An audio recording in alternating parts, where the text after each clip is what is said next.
What? Oh, right, we don't have Yazoo with us anymore.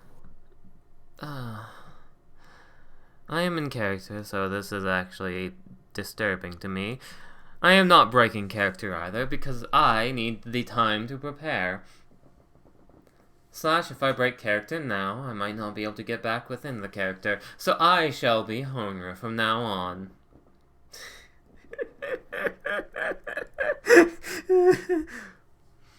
That might Broke have been a character. character break, but that is fine.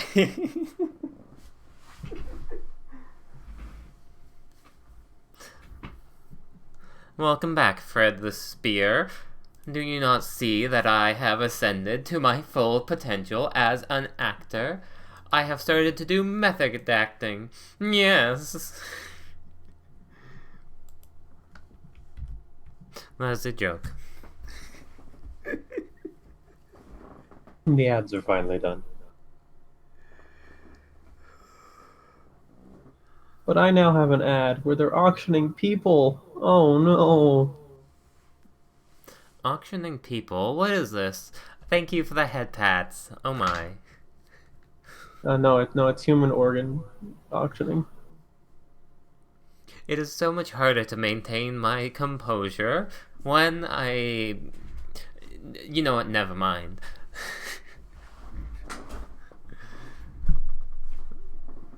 It's very important that I stay in character for this next scene, assuming that it does not end up having me unconscious again at the beginning of the game, which happens a fair bit, I'd say. I would say it happens too often. Far too often.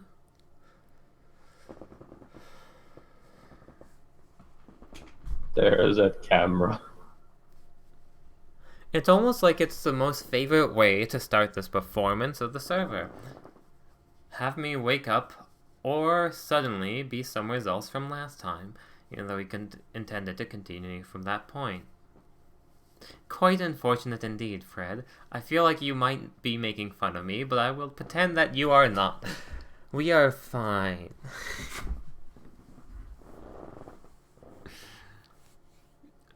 Oh my.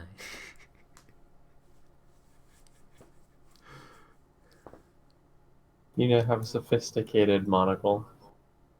I would not call myself sophisticated. I simply just speak with a greater variety of words in a calm and appropriate way.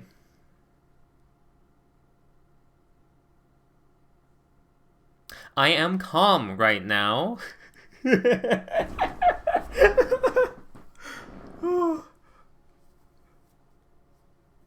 Out of character, like, oh my goodness, Hodor is just so fun.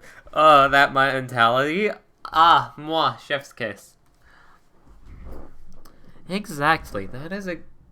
Sometimes you just speak differently than normal. It doesn't mean that you're giving into your madness of the environment around you.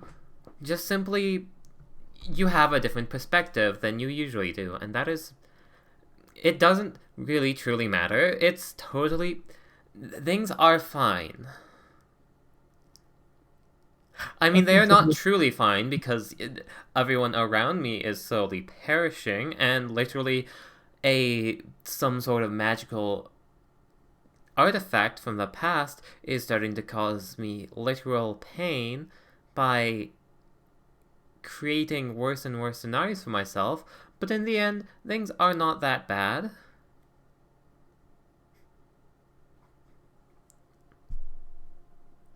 Once again, very unfortunate indeed, indeed.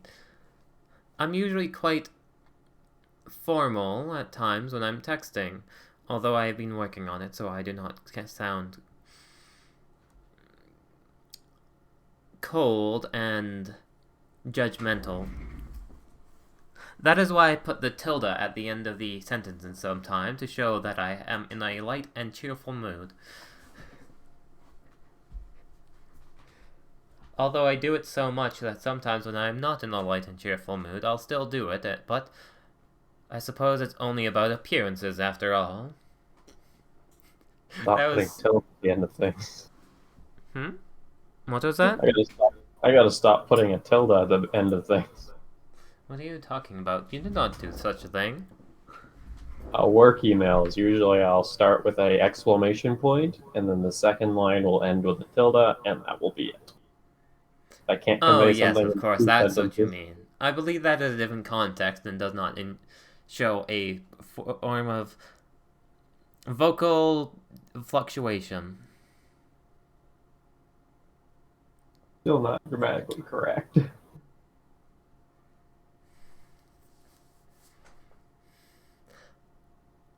I'm Well, sure that your scam emails are perfectly well read. You are quite skilled at scamming civilians. scamming civilians. Exactly. Wait, no. All right, we should hit it with the. Well, it's not 9:30. Let's give it another 3 minutes. Alright. I suppose we have more time to fill on air. It does not matter that I may not be the real Raylan Ramlan, but I may just be enough to keep the show running, as people would say.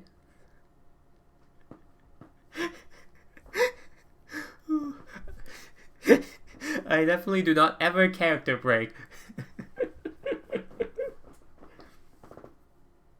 Ever.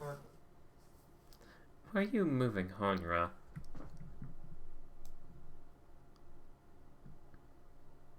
Why shouldn't I move on? I'm just asking if you're okay. Never mind then. She is alone in the washroom right now, which means it's going to be an interesting show.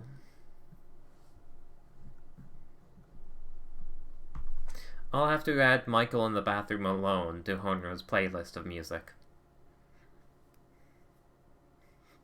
I'm in the Oh my. bed. Hmm? Sorry? You just added a mirror. No, I stole the mirror from the other guy. Oh, yes, that makes sense.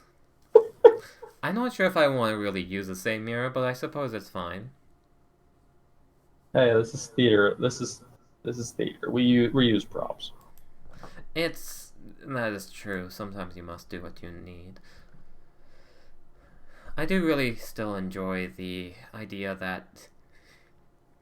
There's two ideas that I enjoy. One, Honya's so short she can't properly see herself in the mirror. That's why I put it so high. Yes. Okay, wonderful, wonderful. And two,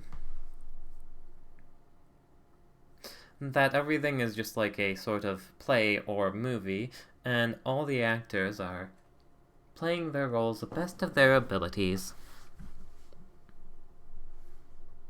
Depending on our opinion of the plot currently, that might be very accurate.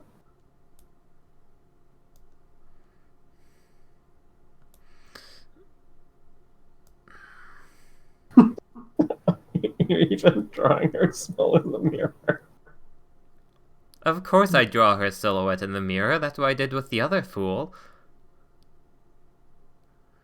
He's just been It, reduced to a mirror, a silhouette. I mean, he pretty much left the scene anyway, so well, I must he do doesn't this for matter. my own sake. I am highly amused by this currently.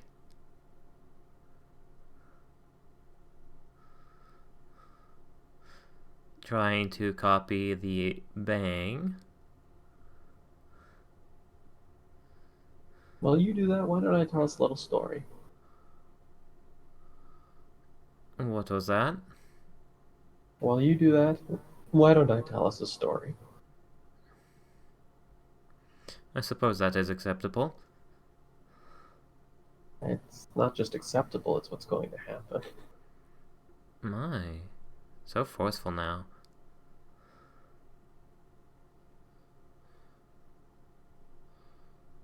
Somewhere, far away, deep in the confines of a building, it can be felt like a call, bent out only a select few. The coalescing of magical energy, mana, Where is it? No one knows. But it has started. Sparking the very first embers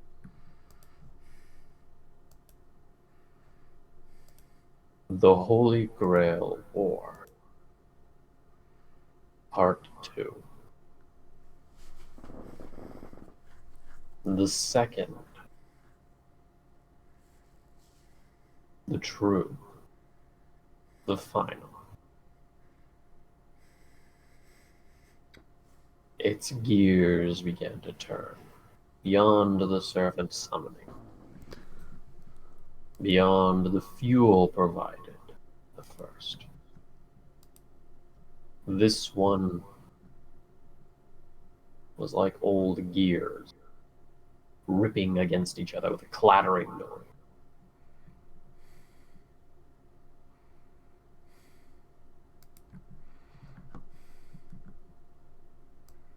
Every contestant could feel it in their gut.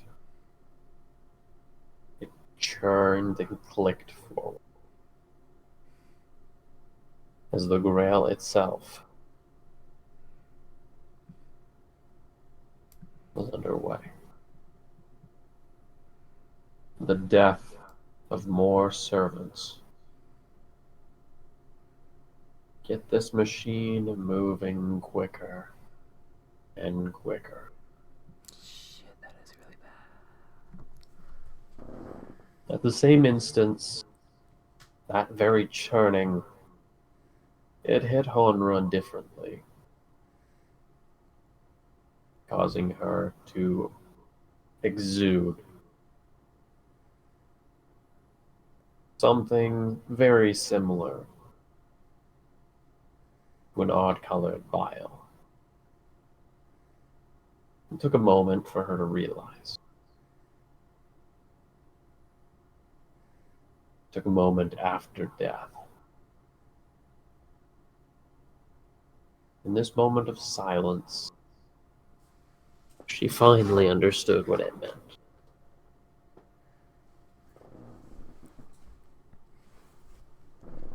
And the others would too. Her mind attacked, assailed by something. It wasn't to feel utter despair, no, no, no.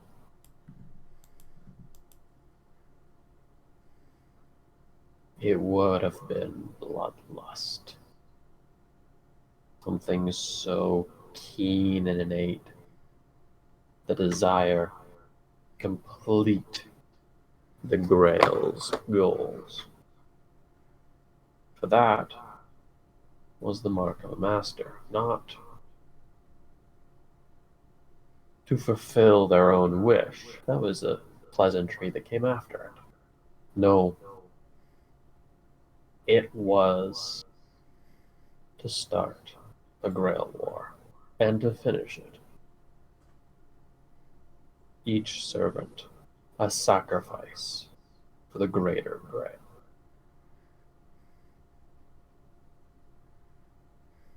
As Honra looked towards the mirror,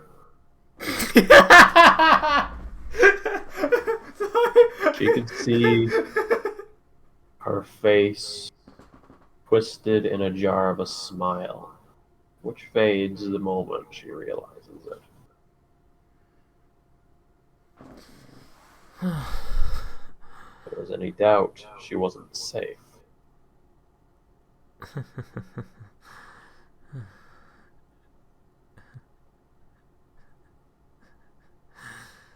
Everything that I was doing, the whole trying to stay upset, trying to stay in despair was for nothing then.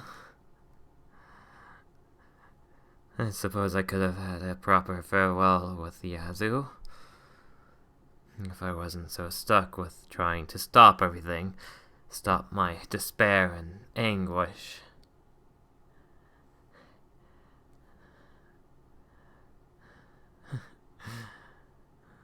So many wonderful things happen too that I wouldn't be joyous or smile about. It's quite unfortunate I made that error.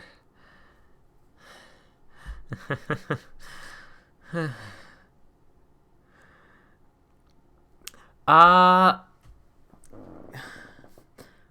she kind of realizes that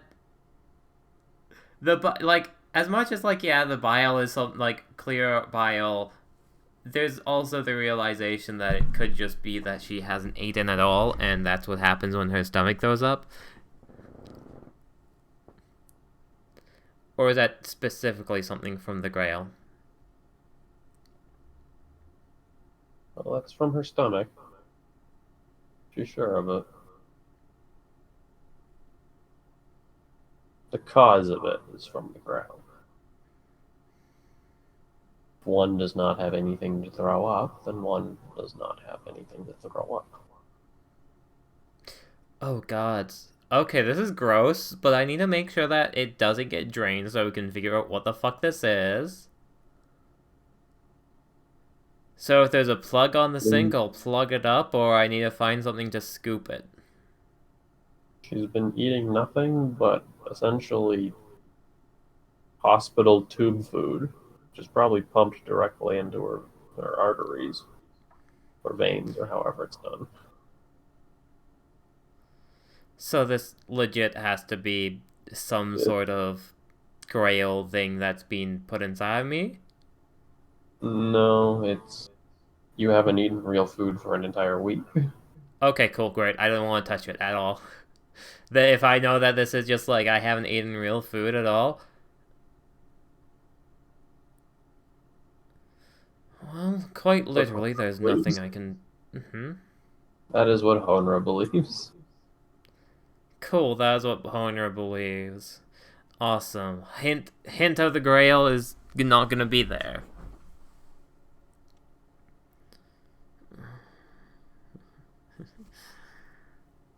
There's been so much things that have happened.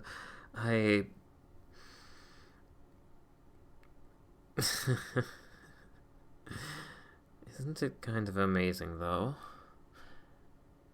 I've already accepted that I might die here, I might fail without anything. But the idea of everything happening all at once, that's inconvenient. But at the same time, it's an adventure.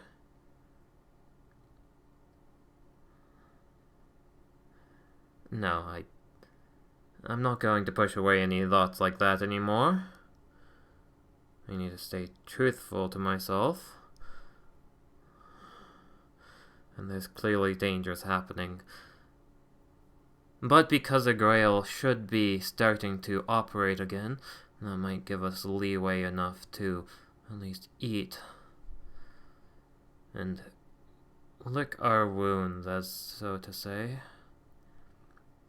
And yet then again, if any masters know about us, especially the Executioner, and they fail that mental assault, we could be even in more danger.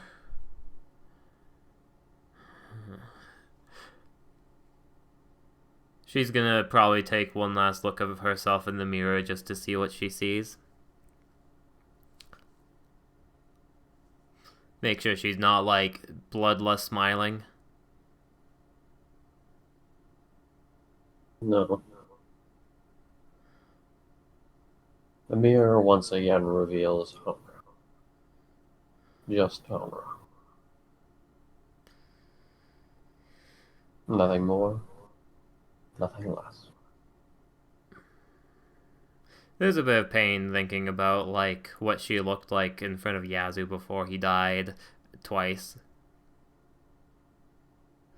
But not enough to, like, stop her or wear her down.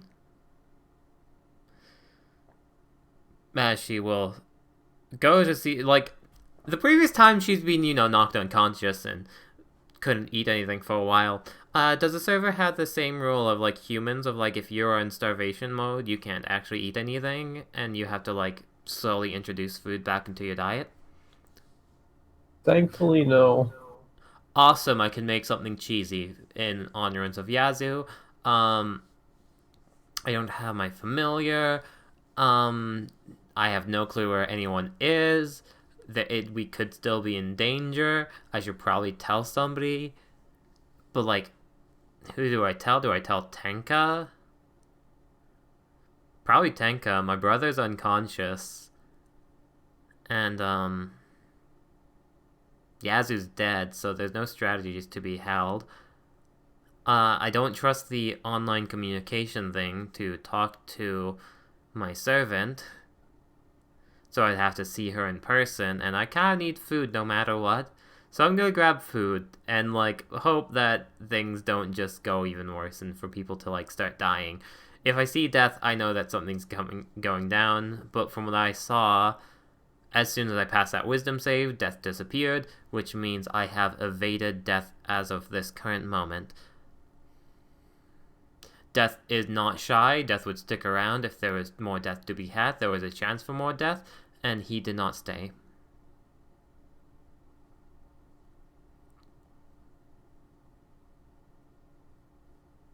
The power slowly trickles back on.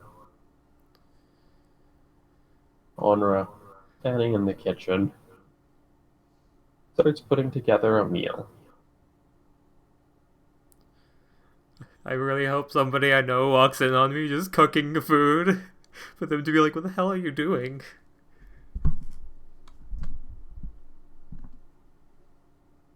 A round disc of bread, a delicacy only found here in Brighton.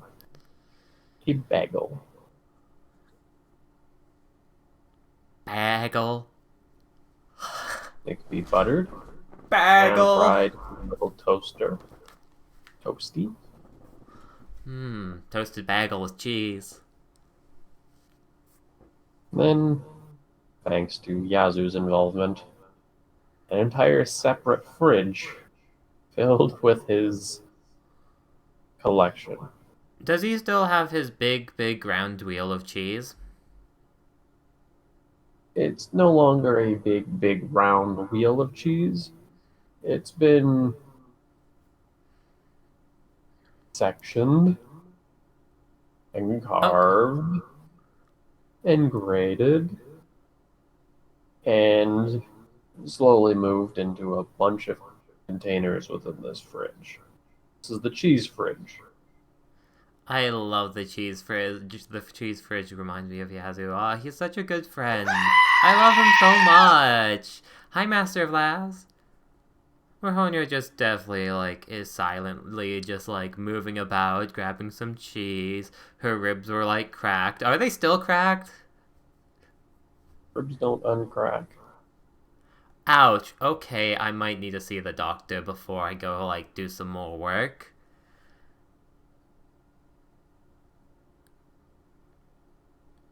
But, It's bagel. like, hmm? It's bagel time right now. It's bagel time. I need food in me before the doctor puts me unconscious and all that nonsense.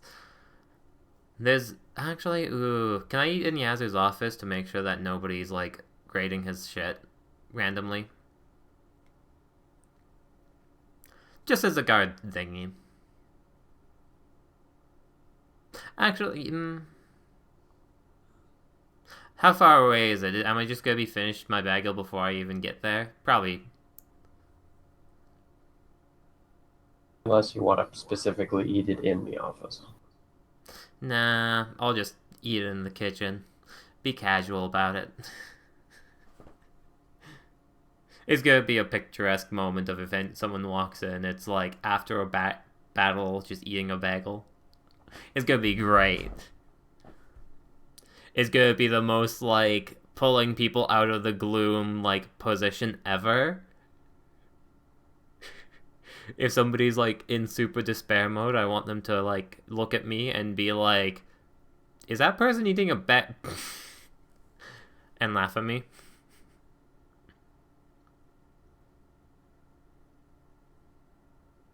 For what it's worth,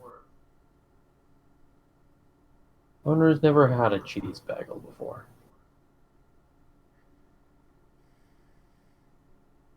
It's really good.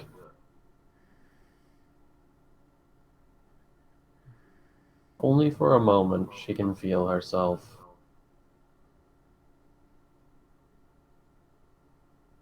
eyes falter,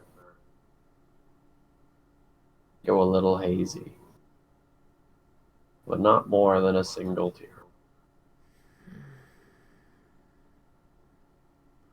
It's a really good bagel. Oh, it's a really good bagel. And she's not fighting any feelings. She just feels it, and it's cathartic in some ways, probably, of just feeling of like the sadness, but like also she fully trusted Yazoo, and like to her the whole idea of Yazoo's gone, I'll never see him again. I mean, there's a chance I'll see him again. But in the end, her feelings for Yazoo being with him right now was mainly selfish in some ways. She felt like that she needed him. She felt like she needed his like guidance. He helped her a ton throughout all of this. She wanted to show how grateful she was. But at this point, she can show him how grateful she is by just continuing forward. By taking what he taught her, by taking the lessons of like take care of yourself, eat some goddamn food. And if there is like some sort of aftermath ghost Yazoo sort of thing there, she needs to god damn it. Yeah, she wants to do like she'll do a prayer for Yazoo. A prayer over the cheese. His body is nearby somewheres, probably. We have to collect his body. Body ain't around. Somewhere is not here, but like outside or something? I don't know where it was. Eviscerated into dust. Oh, perfect. Then I'll do a prayer over the cheese as a final goodbye. It looks like I'm worshipping the cheese bagel because it's really good. This bagel is so good. May this bagel pass on to the afterlife. No, actually, but like, you know, praying for like Yazoo of like doing the actual high priestess thing. Not the high priestess thing, sorry, but the priestess thing. Oh, this is weird. I'm not a high priestess. I mean, she does feel like there's less value in that in some ways. But yet she still performs her thing and tries to make sure that it is just as equally valuable. With the intents, her movements, and everything like that, praying over a bagel that her friend is, you know, going to move on to the afterlife. And pretty much have a safe trip and all that stuff. Moment of holding it up to the sky. Or the ceiling in this case. A dangling semi-chandelier light. I so hope that somebody walks in, like, not as Horner, but as me. Someone has walked in. And it does take a moment. Horner doesn't actually see them at first. Only when she notices them do they say, "You happen to find something absolutely divine about that bagel?" Is it Yazoo? It is not. It's just classic British accent for Escard.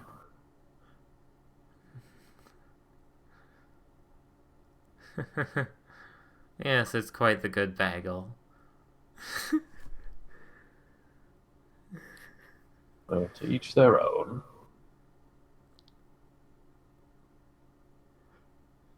He does a little bit of a sweep around the room as he's just walking almost in a semicircle.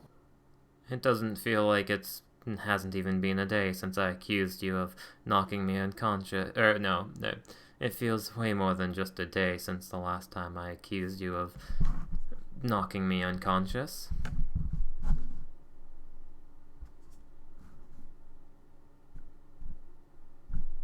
These things happen now and again.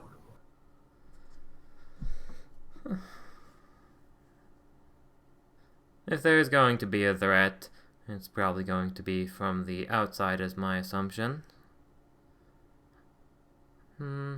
Perhaps the masters have fell into a bout of madness.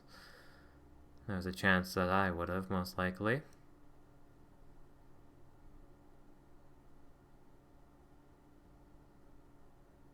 Takes a look through the blinds out the window in this room. Yes. And a nameless archer class servant still awry.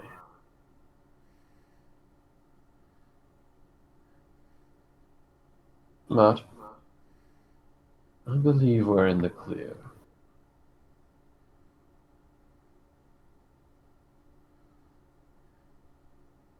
The building checks out. It's likely Archer's force has retreated by now. We should have a moment of rest.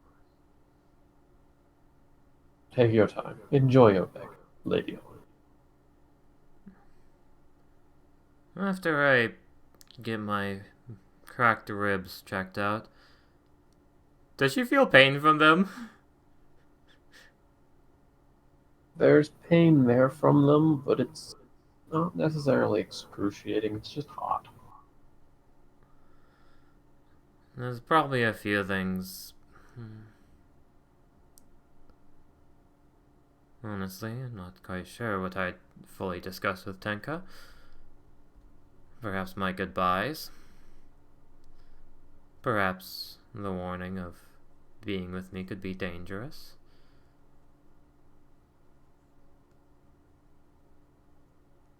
Shrugs. I'm sure whatever you have to speak with him, he'd be more than happy to hear. But you will have to give it some time. We have many other patients we need to transfer to the upper floors. Do you say I have to be checked out later? No, he said you'll have to talk with him later because we got a bunch of nerds that are in the basement that we need to pull out and put on actual grid supply instead of backup generator. Yeah. We have a bunch of potatoes connected to Hy-Vees. She'll nod to that. It's always interesting how Rasgard walks. I'll bring him onto the screen. He's probably leaving this next scene, but bring him Might as well on have for the a picture second. of how sketchy he is. Always has a Also, perfectly clean suit.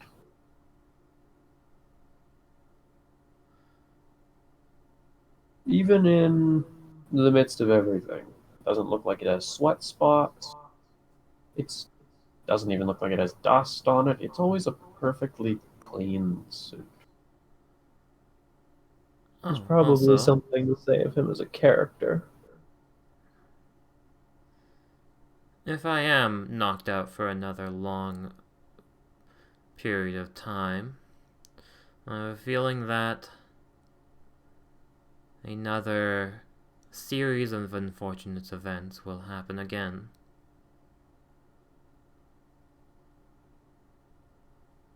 It could be my paranoia.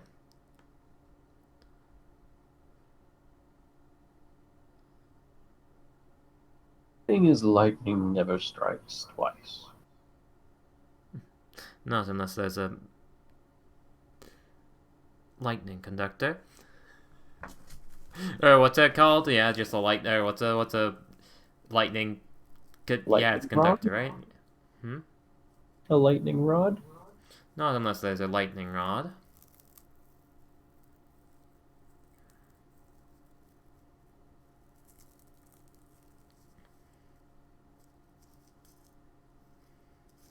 But of, Hmm? but of course.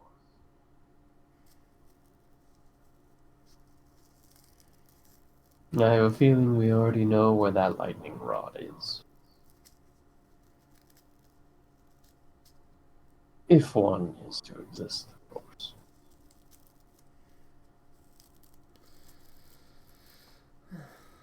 I have more rooms to check. Please, enjoy yourself.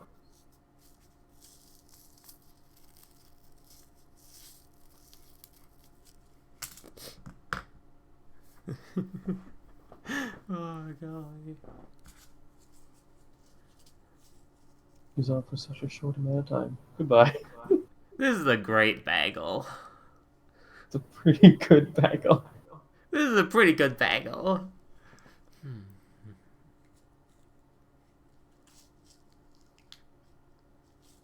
It didn't take a mastermind to realize what he meant.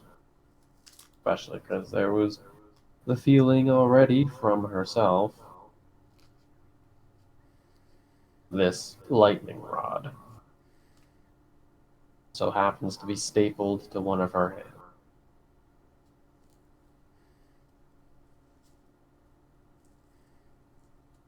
That was clear now.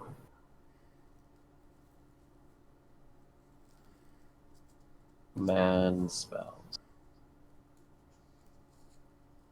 What a fitting name. I hate it. Yep, what a fitting name.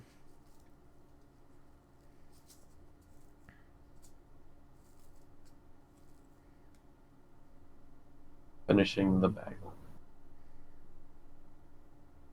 Onora moves into the monotonous cycle. Making sure everything is at least picked up before it can get knocked down again. She doesn't really help with the heavy lifting, with what she can. She's not getting her, like, ribs checked or doing more important things? Then what do you mean helping things get back up together? The next few lines were explaining that. Okay, sorry. Collecting papers that had blown away. Moving perishable items out of the open crevices, the broken areas of the building. That's a nice sentiment, but why the hell is she doing this?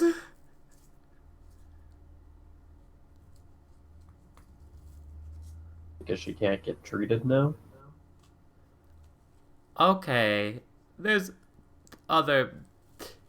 I mean, I don't know where Dee Dee is, but I feel like I could check up on her. That sounds like an important thing that I have. Or, Yazoo's office is, make sure that I find any of his strategies if he's hidden anything in time of his death and passing, because he's the type to set up things after he dies.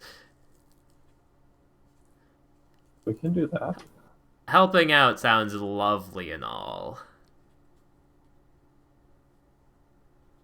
But both of those things, everything I mentioned, is about the same, length of, effort. And one can actually be, useful.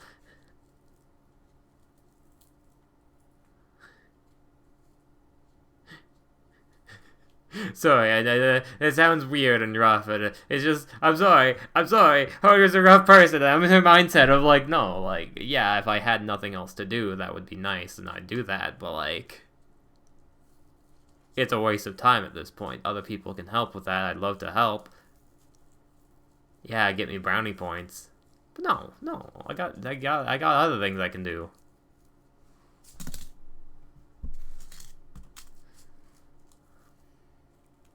Moving towards the office, Honora's feet feel heavier. I'm doing the right thing. If my feet feel heavy and we're not in time skip mode, that means I'm doing the right thing. Moving up to the door.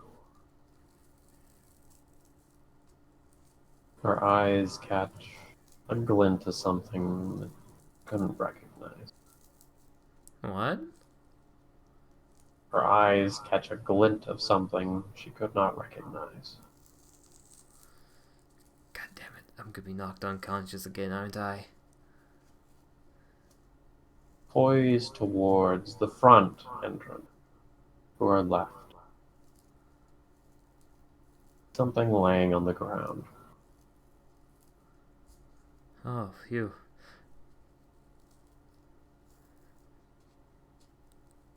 Nothing hiding in the corners, right? Nothing about to jump out at me and kill me, right? This isn't a trap, right? I can't tell what it is. Doesn't look like anything, obviously a trap. Well, I shouldn't roll any perception checks because I'll be exhausted. So sure, yeah, what is this thing?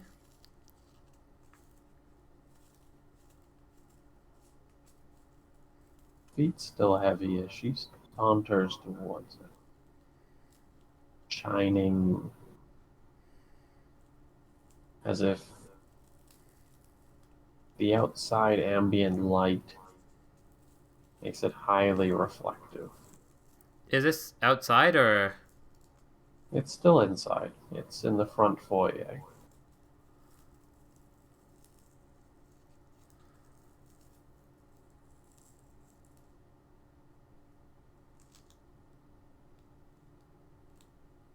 Wait, She what's looks shine? It's on the ground, right? on the ground, correct? Front foyer ground, not Yazoo's office. Is there a window? Front door. Okay, but it's not a glass door. You can't see through it to the outside. You definitely can see through to the outside. There's also a giant hole from where our Archer class servant shot down to the hidden abode. So literally, if I walk there, I could be sniped. It could be. Assuming the Archer class servant's still around. I don't know, but it's paranoia. I don't know. Do I have Mage Hand? I do have Mage Hand. I'm just gonna Mage Hand it.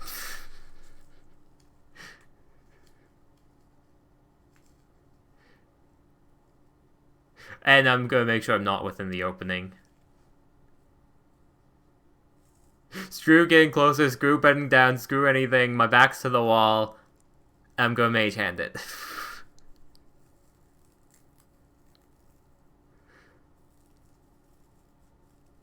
Mage hand picks it up.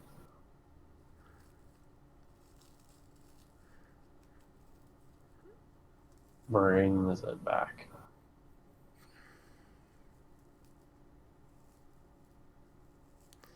I'm gonna change position quickly, just in case someone shoots where the Mage Hand went.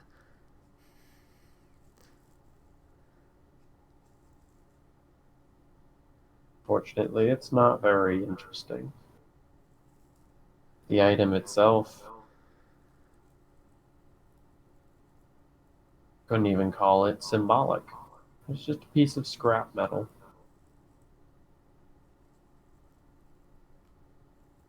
One was expecting it to be like a Medal of Honor or secret statue or even a holy symbol. But no, it was just a scrap of metal that was shining in the right circumstance. Continue to Yazoo's office, and yeah, I assume it's from the building. Likely. Wait a second, is it reflective? Now that it's not in direct line of sight to the outside, not really, no.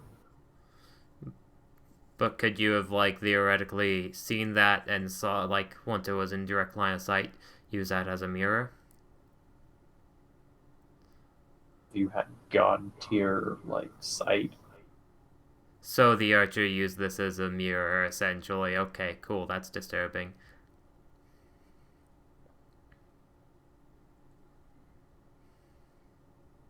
That's how they knew how to shoot through a wall. Well then, neat. Mystery solved by the great detective Honra. I'll keep an eye out for any more things like that, but yeah, that's... Nah. That required setup. That required setup. The fuck, there's even more traitors among us? Well, no, I guess Keita Mikune. Keita Mikune could have done that. Anyone could have done that. Even Archer could have done that. That's just reception. Go in, talk to someone at reception, leave a piece of metal down, retreat, trigger the event. Hell, technically, if the Archer could fire that piece of metal, they could have just fired it into the foyer before they made their shot. But it did Golly require gee. setup. Cool. There might be someone on camera.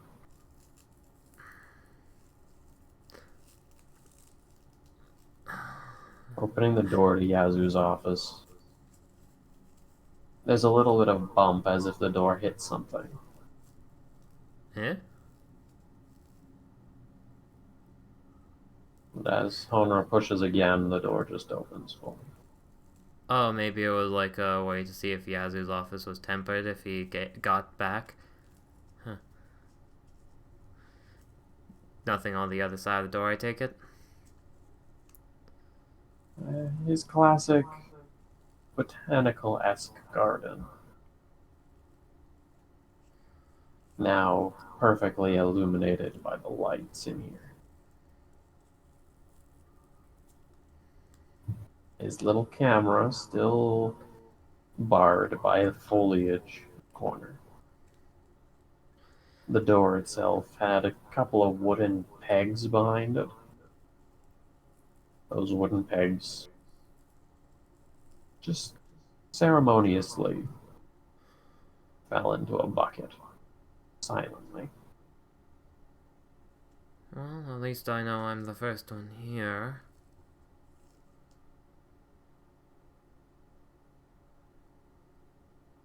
Yazoo's office does not consist of any real apparent writing utensils.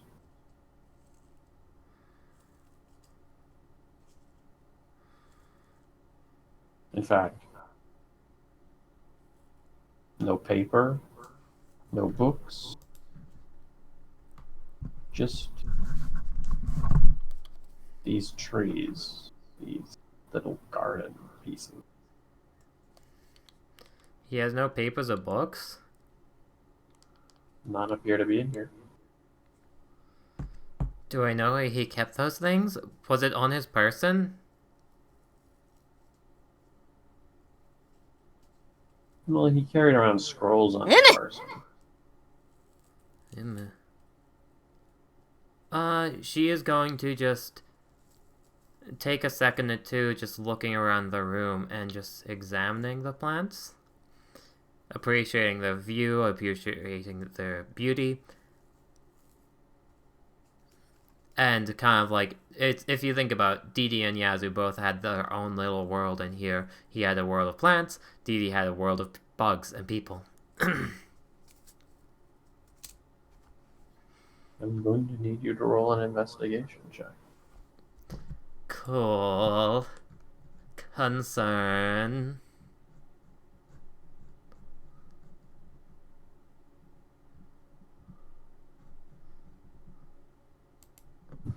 I am proficient.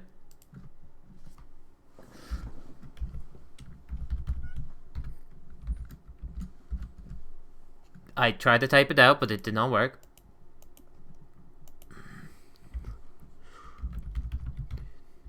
I believe in you. 11. Super poor.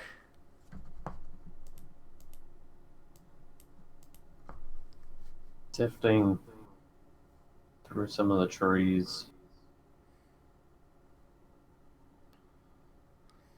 Honor finds a small block of wood. An inspirational quote carved into it.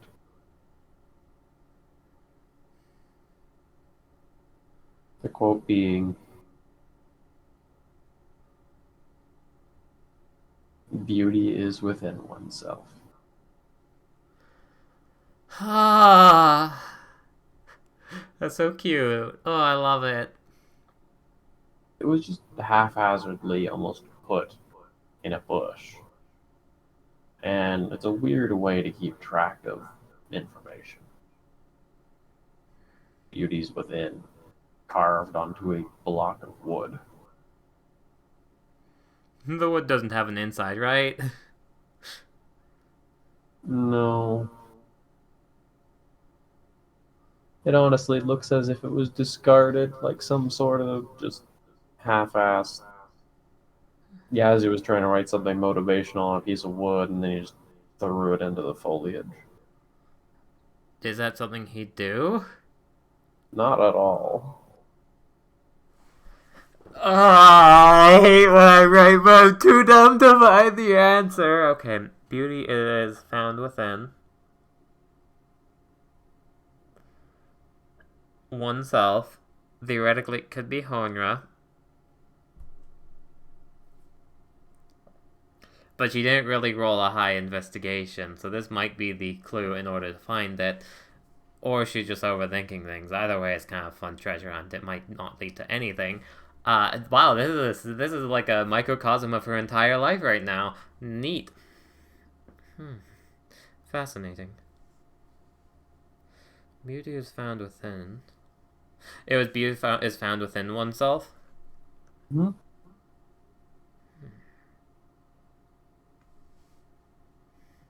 Did he have any like plants that were like himself or themself or anything like that? No. I mean, there's the plants in here. There's like these little shrubbery looking things. And then there's these almost tree looking things. Imported special plants. There's nothing inside the bush, right? If technically anything was inside the bush, it was this. Okay, cool.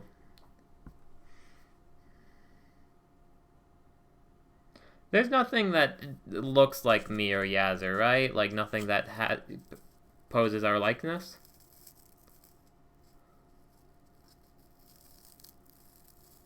Well, I mean, unless you see yourself like a tree or a mat. No. A mat? Or a map? Mat. M-A-T. T as in Tom. It was the mat where he sat. He wasn't sitting Haphazardly, in the she'll look mat. underneath the mat.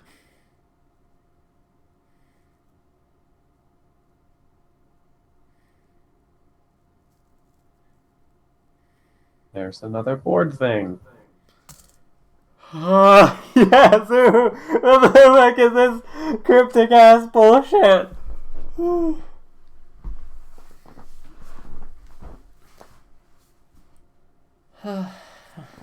We are all the same, as in life and in death. We're all the same as in life and in death.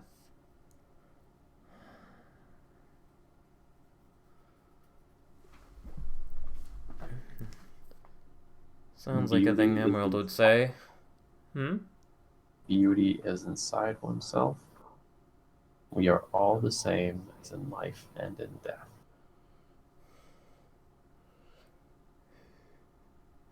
I'm gonna restore his mat properly and sit down where he sat.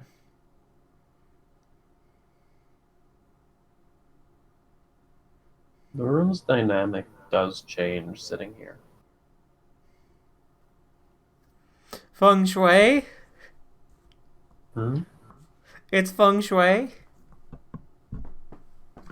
I don't Hmm? know what feng shui is. You don't know what Feng Shui is? It's like how you design your room. It's to like master like your space so you feel better about yourself. Oh, I know what that is. I just didn't know it was called feng shui. Yeah. It's the whole idea of like Always make sure your office is facing the door so no one can sneak up to you. Get rid of clutter. And don't do drugs. Get things that make you feel good in your space. Something, yada yada. Small carpets. No, that sounds kind of like what I do anyway, so. Round objects. Sorry, but yeah. Continue, sorry. The door itself is extremely visible, and the wall against the back, extremely visible. As the one thing that stands out absolutely phenomenally here is how these trees are labeled at a bit of an angle. Two of them, from at least walking in the room, they look like they're the exact same. But two of them are widely spaced out, while the other two form this almost V shape towards the door. And then right above the door, there's a little wooden plaque. How the fuck, Yazoo? This better be something. What does it say?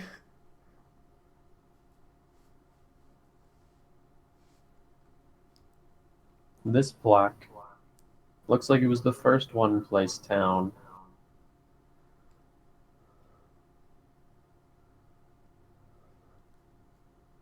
All it states: beginner's tools require sacrifice.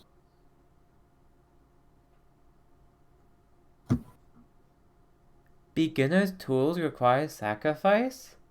Oh, I dropped you. Beginner's tools require sacrifice. So the order of it entirely would be beginner's tools require sacrifice. Look inside the heart? Or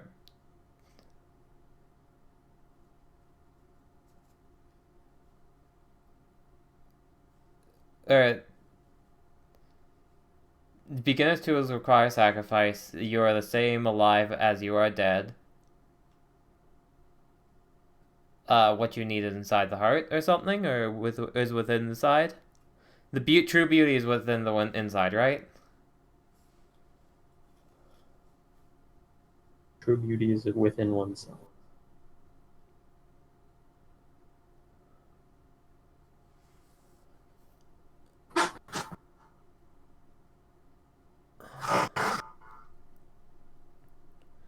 And the same as alive and dead. Weird. Okay. One was found by the rune's geometry. One was found, or should have probably been found by sitting on it, in the mat, and one was found in the bushes.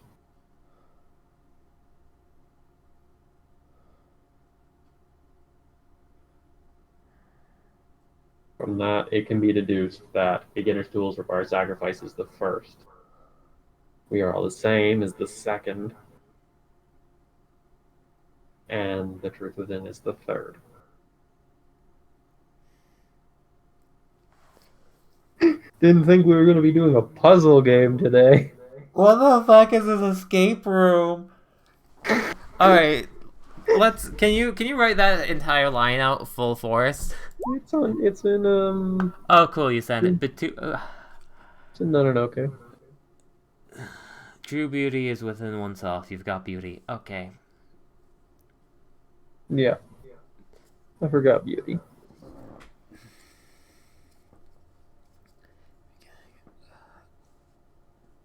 Beginner's tools require sacrifice. What are a beginner's tools? I mean, I'm an idiot and I just think Minecraft. Minecraft. She pulls out Yaz's computer and starts playing Minecraft. Perfect, you're right. Well, like, a beginner's tool in Minecraft is wood. Wood tools. It might be because it's a server. Wood. So wood tools require sacrifice. We are all the same as in life and death. Are you telling me to destroy all your fucking plants? And true beauty is within. Is Once he telling me to destroy his goddamn plant forest? I hate it. True beauty, because no, the freaking this walkway is beautiful, isn't it? yeah, This this sitting film. here looking at the trees and then the door, that's all beautiful, isn't it? Yep. I hate it. You're right. It is fucking Minecraft. That's what the server was based on. Of course it would be beginner's tools, and it's like a beginner's tools because are you seriously going to make me do this? I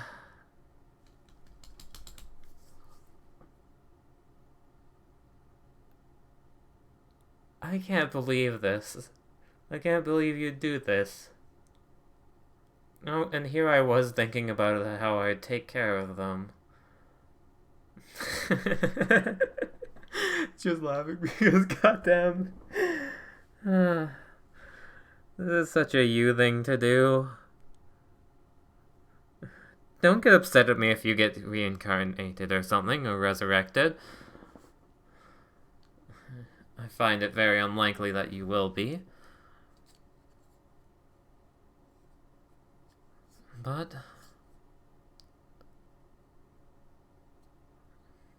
you're really a great friend. She'll get up and start looking within the trees.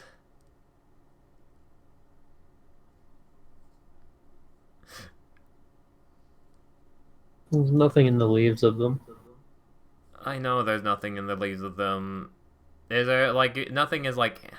Do I have to chop down a fucking tree? Are they snappable? They're pretty. They're pretty thick.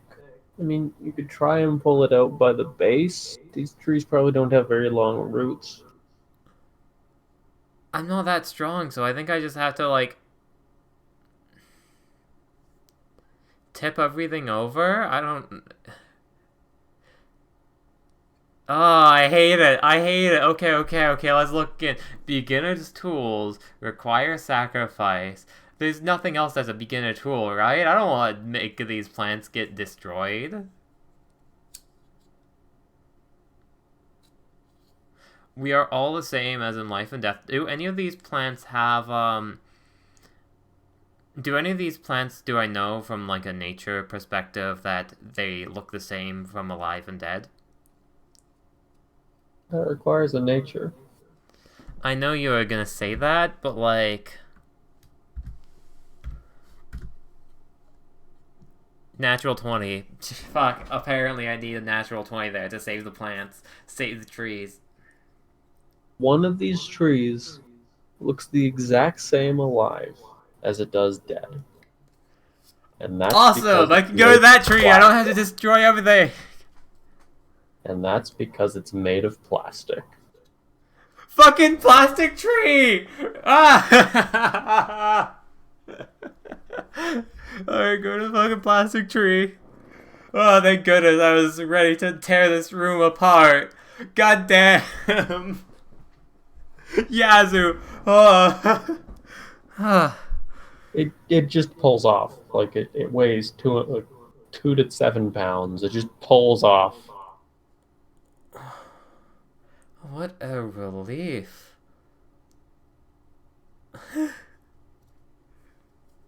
And inside it appears to be a bunch of different scrolls, very nicely bound.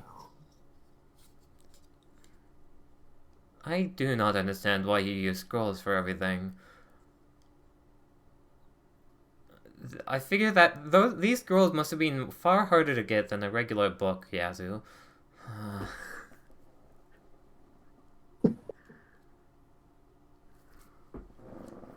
Alrighty, fuck it. The first one that Honor picks up. She opens up. Honor is not really used to scrolls, but they have a certain aesthetic to them. I mean, she The does other, enjoy it. If she had her, like, magical pipe, she'd totally have it in her mouth, but she doesn't. She's sitting at the front, so if anyone enters, she sees them. Feng Shui for the win. I probably also put the plant on top again. Yeah, yeah. of these scrolls fits very nicely in a select groove in front of the mat. And each of these scrolls are different sizes. 1, 2, 3, 4, 5. From smallest to biggest. From left to right. Nope, that's incorrect. Honor remembers.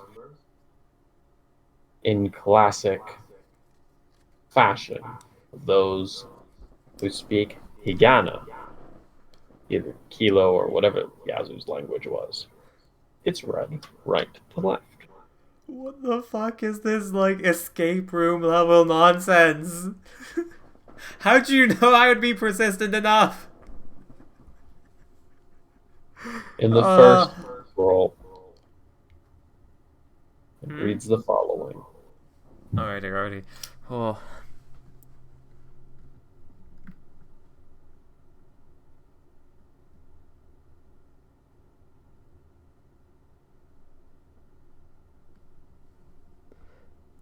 I need to drink a glass of water. Okay, hydrate, Andy! Honey. How dare you redeem that? How dare you do that for the dramatic pause? You need time to decipher it, don't you? The server's not clear, is it? No, it is. I just want it to be dramatic. Oh, you have that. God, okay. God damn it. I have a lot of points. Alright, I'm better. Let's go. Oh.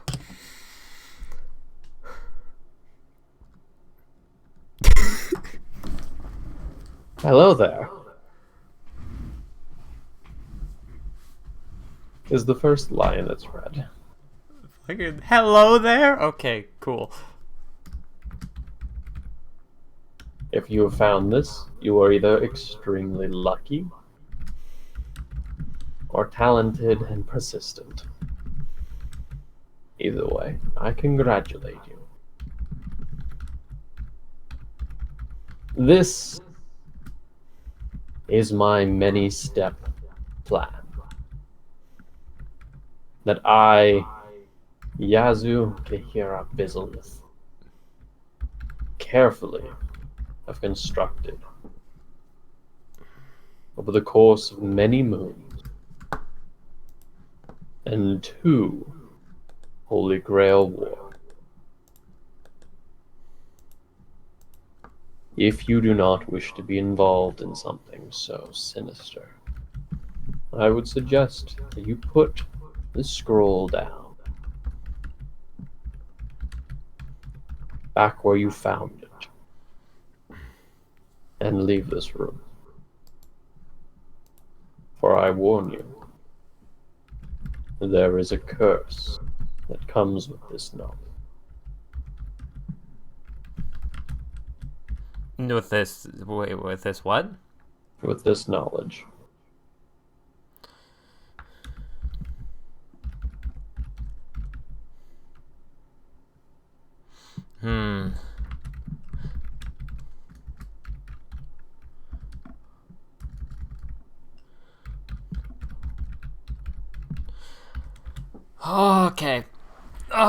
Okay.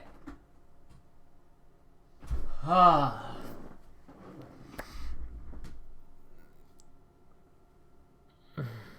You know, it would be lovely to put this all down. But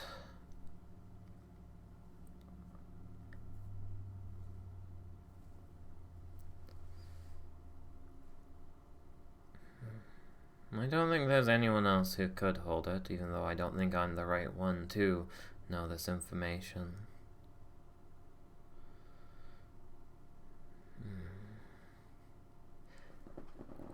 She'll think about it for a second or two of, like, if who could she trust with this plan not to be tainted by the Grail? Who could she trust not to have their ideals be twisted? Honestly, it's Kiku. She can trust Kiku, but Kiku's out of commission right now.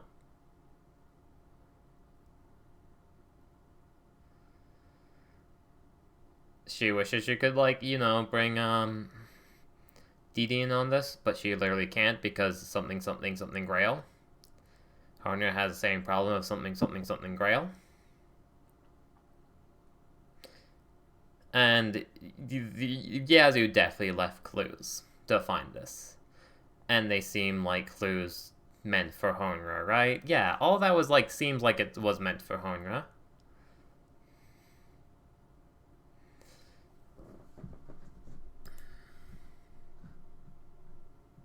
They were clues meant to find. They were meant for someone clever and persistent. Honra does fit the bill. Pretty clever and persistent. Alrighty. Continue reading. From the moment of my apparition, as the caster class servant in this war, I realized that my conjuring was nothing more than chance. For how could a magical grail summon a spirit from the past when the collective conscious knew nothing of them? It was simply put, the idea of Yazoo Bizzle did not exist. Not in this world. Not on paper, in text. What the fuck? But what about the dude who knew him and idolized him? The fuck? This only meant that I was not a part of the history of this world, but instead a part of its purpose.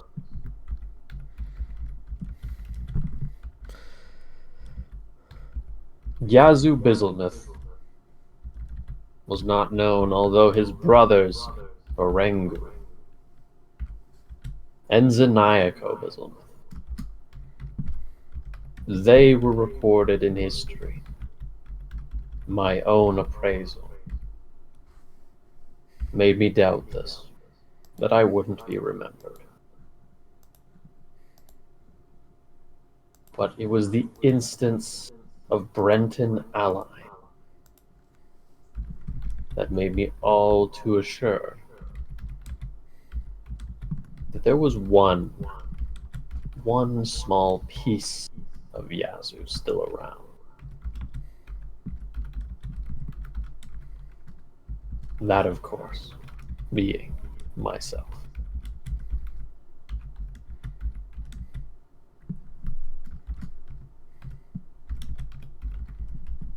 Upon further investigation, Brenton Aline spoke of Yazoo Bizzlemouth's cunning and ruthless strategies. But they were not during the bouts of Becky Durai, but instead as a commander in the Great War.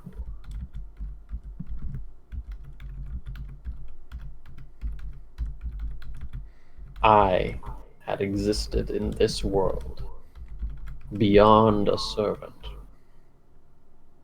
before the Grail War was conceptualized.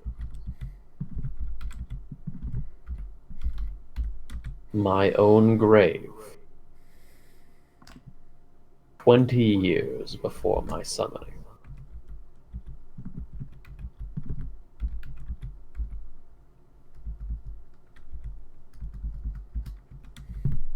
But not only that. It appears that while I was alive, I attempted to erase any knowledge of my existence. Books, records, anyone who did not have a descendant who directly knew of me had no clue I even existed. Brenton Aline, being the son of his late father, Scotus Aline, one in which so happened to be saved during a firestorm. Skautus is Skautis.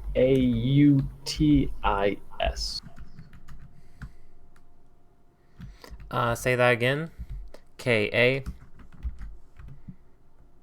Just call him Saki, because I don't want to say his name ever again. Saki it is.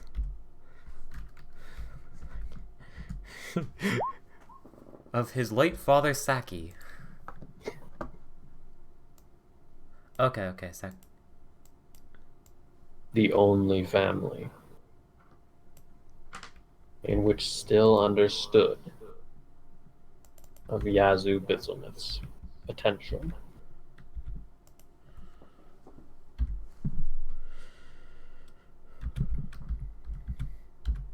My second matter came upon servant analysis of the First War.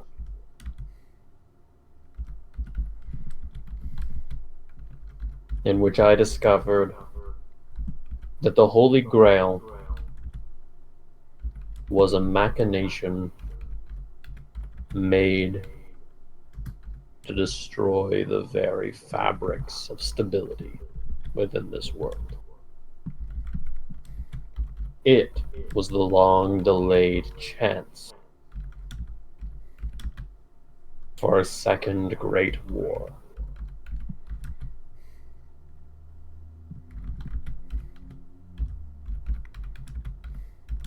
One thing that each of the servants had in kind was their aptitude towards evil, myself included.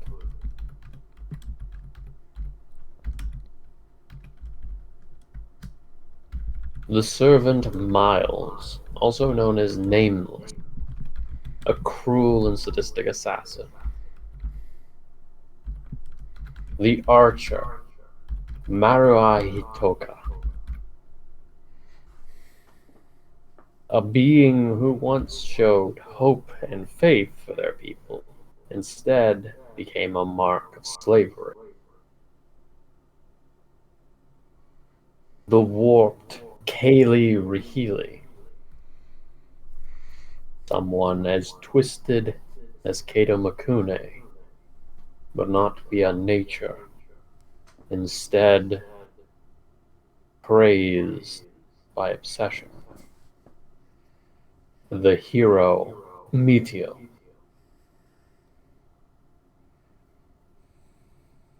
who to most would be seen as a saint, would also be referred to the Butcher of Ashfen on the other side of the war.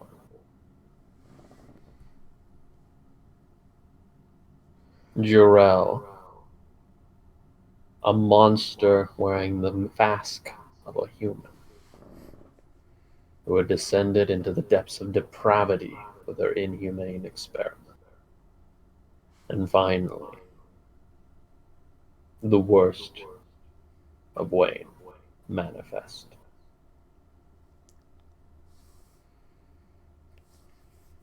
While these individuals were not innately bad, they were evil.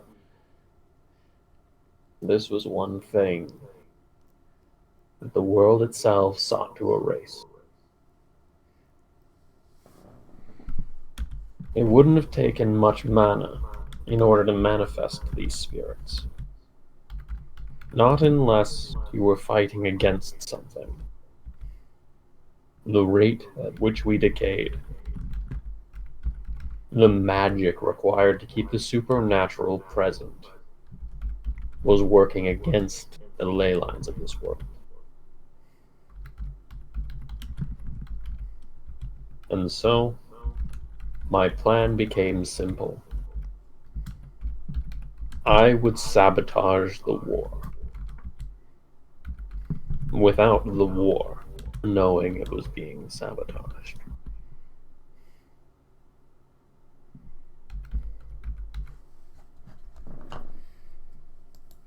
That feels like I shouldn't read it any further. Right? That's where Because that I scroll already ends. know. That's where that scroll ends.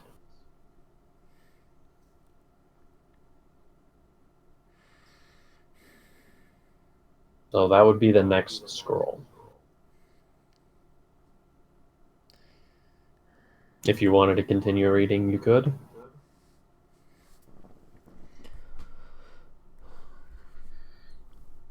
It comes with a curse.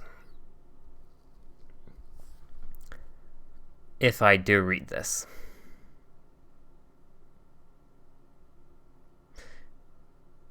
He is way too goddamn smart.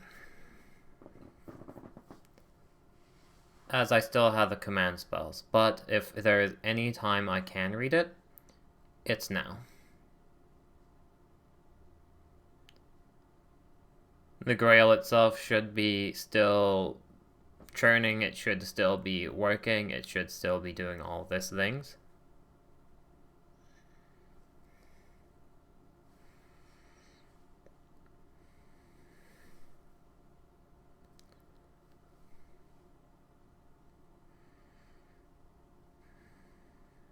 Just hand everything to Hanku and walk away. I mean, Hanga would be a good decision.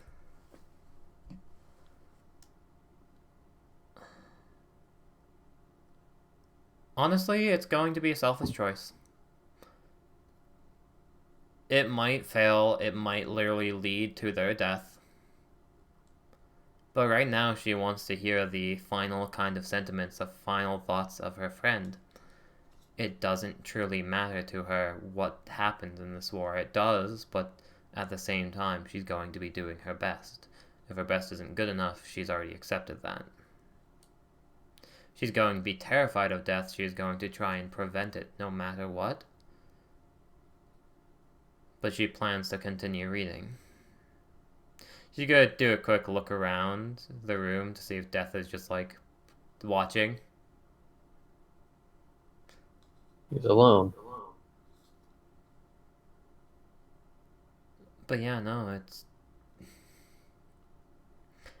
as much as yeah, this could be wrong. This could lead to our doom. This could be 1000% IQ play by the Grail of betrayal after betrayal. Oh yes, you read it. Now I know all the information and all of this stuff.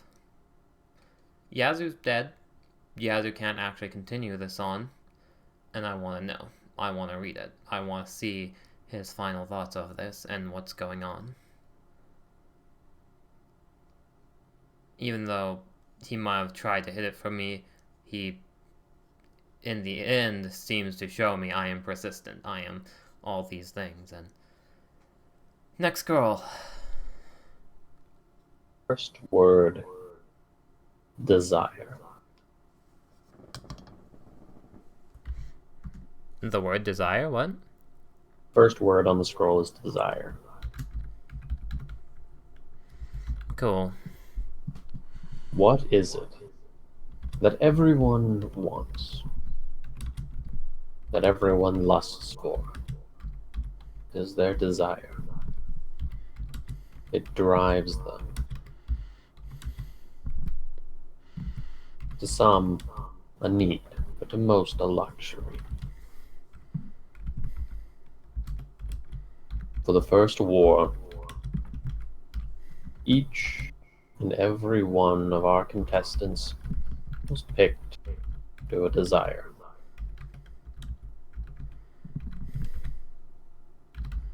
Honora was no different.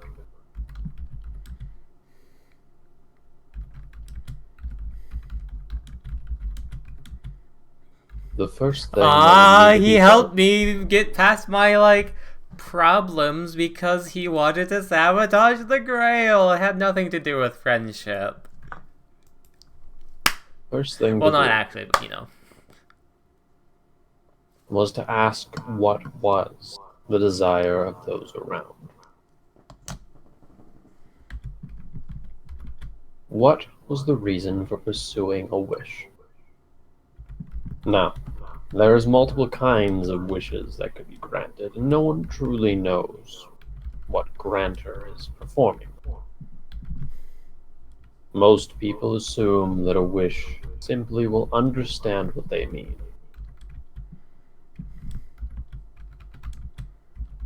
And it will make it so. Mostly desperate or extremely faithful individuals. The more realistic kind of wish was purely logical.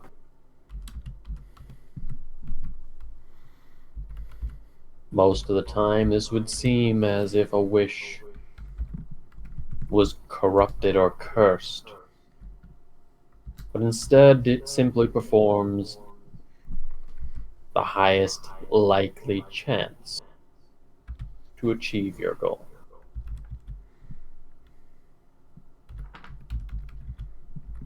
A wish granter like this, asking for a new dog, may summon a pack of wolves. Or it may simply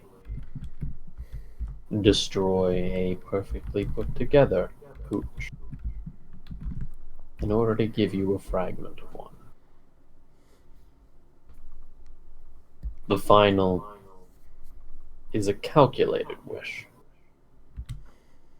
where instead it is interpreted not by the wisher but the wishee.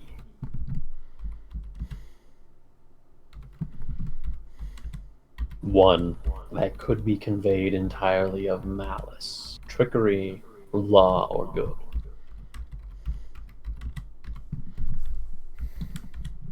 While it was not entirely confirmed, I had my suspicions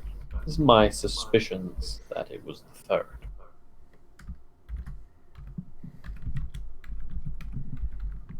With the addition of our own reconnaissance,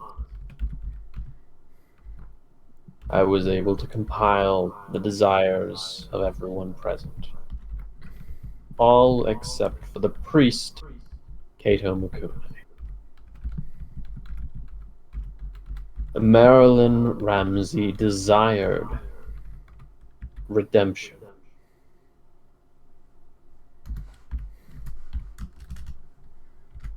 She wished to be free from her own punishments for all the things she'd done in the past, her trickery and her games. But it was built into her system to always pursue them, for she wished to be absolved of them so very deeply. She was willing to do anything to achieve them.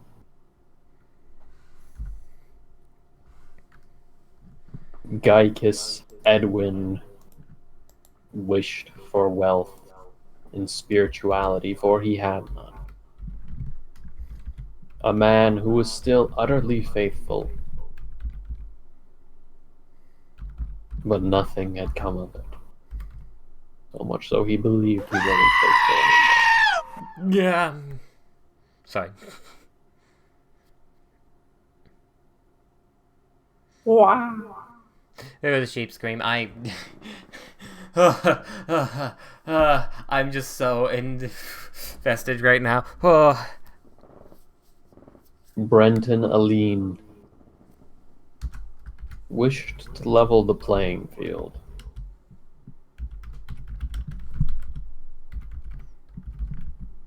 As strange as it sounded, he did not want to hide, and instead wanted to use his magic in the open. Although I believe this would have eventually turned. more of an oppressive rule.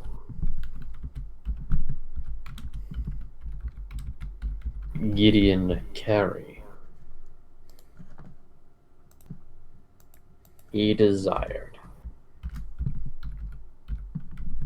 to change the very origin of this world.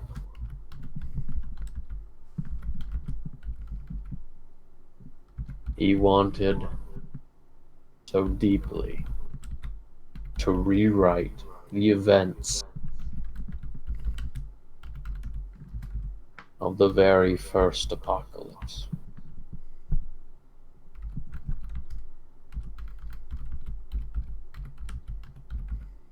Although I can't tell his reason, all I could discern was it was for his own fun.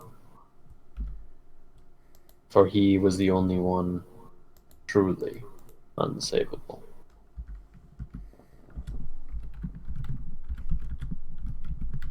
Hyleth Chriswalk desired to have children. Her experiments with the creation of airplane made her infertile for life, and no magic could repair that.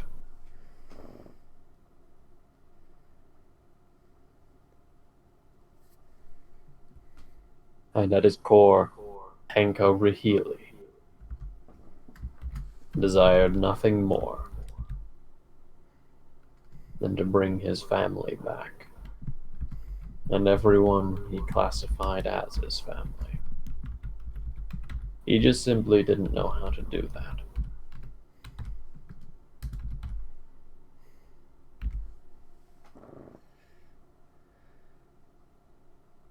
Forgive my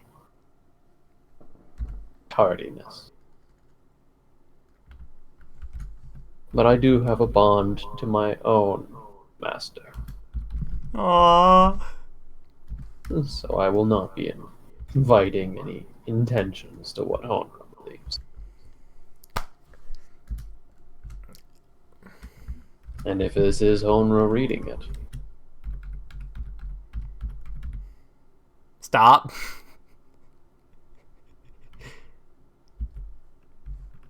hi. Ah, he said hi. Fucking hi. She'll say hi back out loud. The desires of the First War could be obtained without the use of a grail for most. And if we were to obtain those desires, perhaps the weakened Lesser Grail would never truly be able to spark.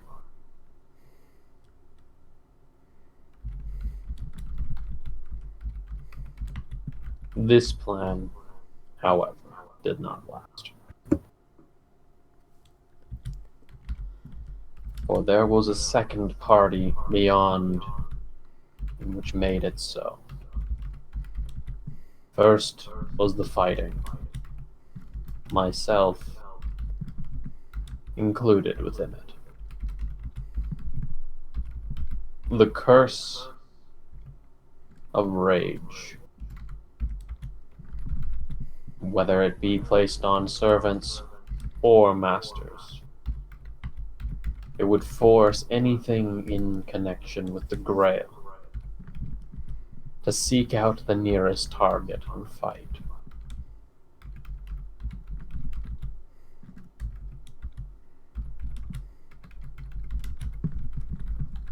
The command spells on the Master's hand became a liability. It allowed them to control their servants, but it also allowed them to be controlled. As long as they persisted, the Grail could force this curse of rage, despair, gluttony, or a few others. The servants were always applicable.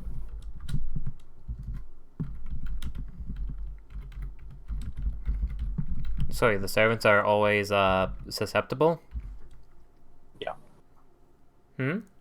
it's applicable, but yes.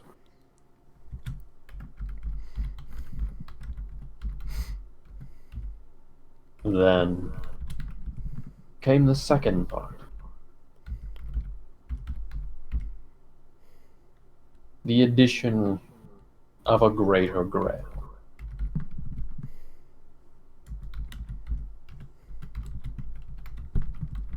The first grail would undoubtedly be cursed, but the second one, without a doubt, was not going to be granting a wish anytime soon.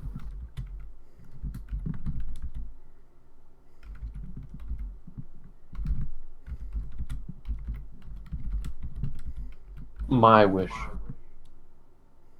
if I was allowed a grant from the one that simply knew what I wanted,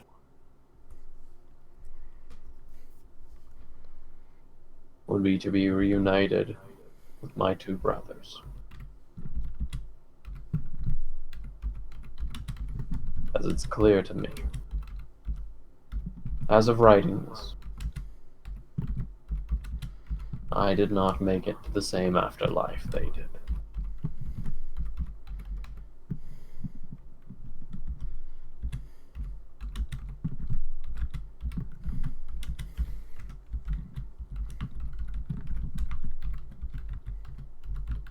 There was a likelihood that I would get a second chance.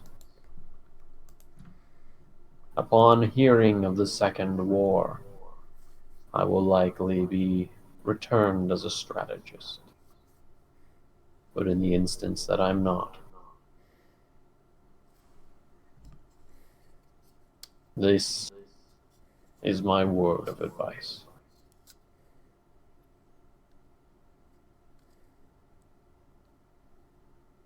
Whatever you do, do not become a master. Oh, I'm sorry, Yazu. That was thrusted upon me. I didn't have the choice.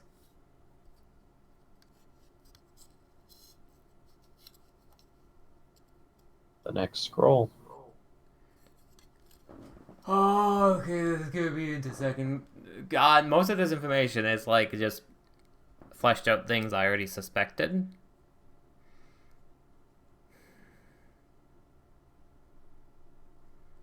Mm-hmm. And like I already knew that the plan was already to go off, fight somebody nice and fairly, and lose my spells essentially. But keep in mind, the punchline of this is the plan since, like, Last the war. beginning of the First War.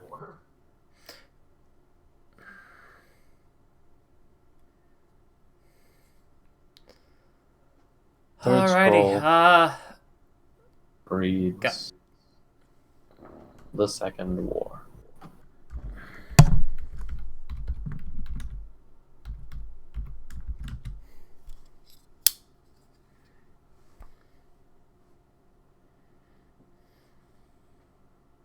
By this point, you're probably questioning the surprising lack of written strategy of what to do.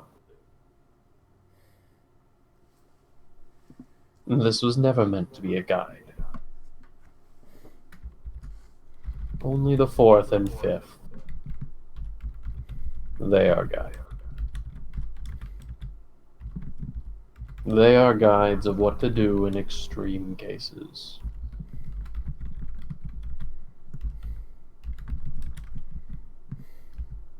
These speak more of my accomplishments and what has been done. I have been manifested into the world as a breathing, eating human being.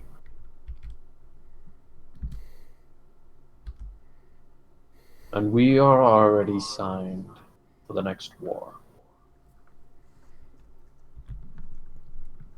The true war. The Holy Grail has pulled the stops in each of its servants summoned. Wicked, corrupted, evil versions of themselves given to people who have far since forgotten their own humanity.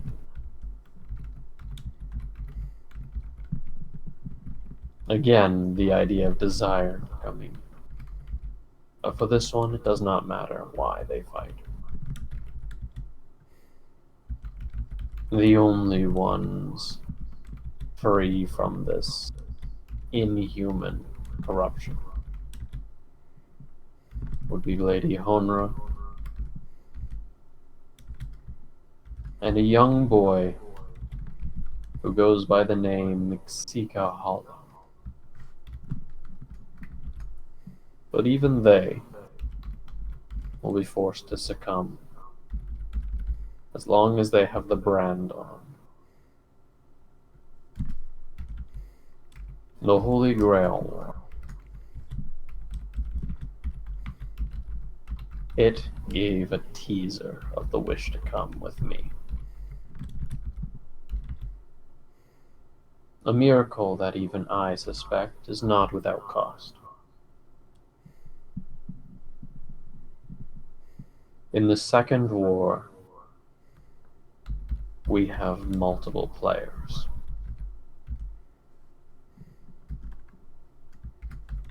The first is Kato Mukune.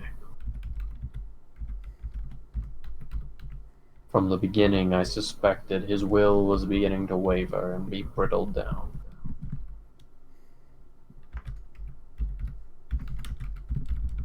And if Kato Mukune's will can be broken,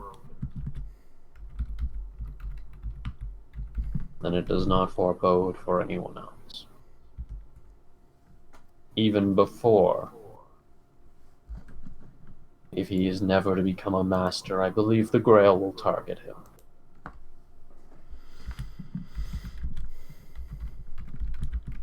And he will start cannibalizing us from the inside.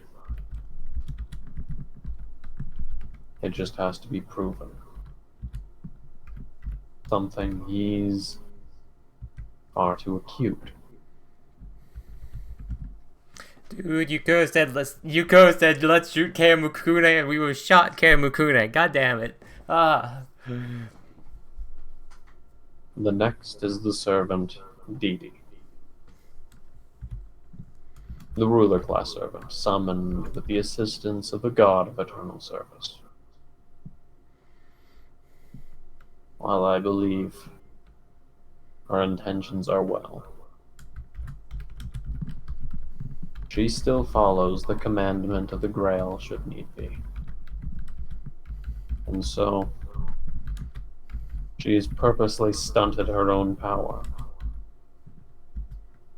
making herself manageable as a servant. There will come a time where Didi will turn on us, and I cannot predict her machinations. I believe she plans to raise an army, and I believe she plans to perish at the hands of that army. Ah, it makes so much sense when she's a devil and she's hated by everyone. Alrighty.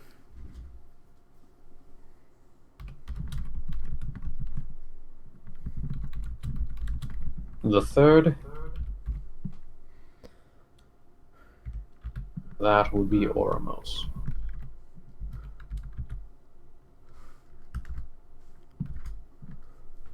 At this time, I don't suspect truly how it happened, but Oramos has been swayed as an antagonist.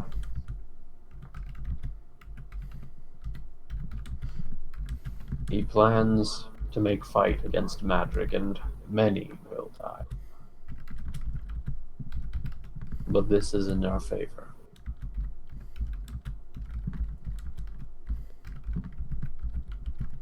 The sooner the Mage Association understands the threat of the Grail War, the better.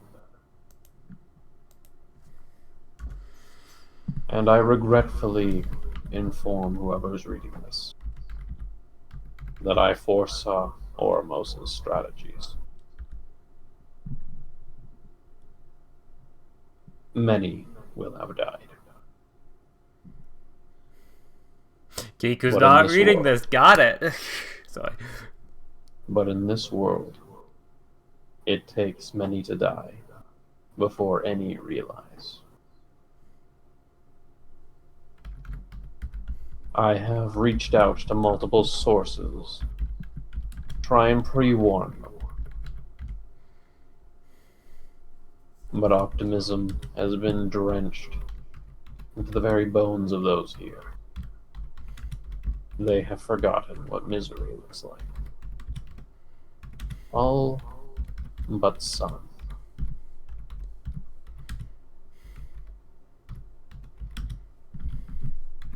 Dot dot dot.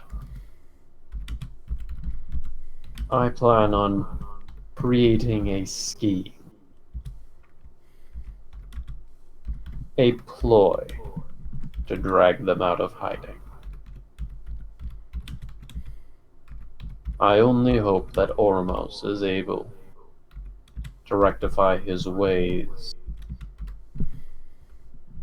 before his downfall.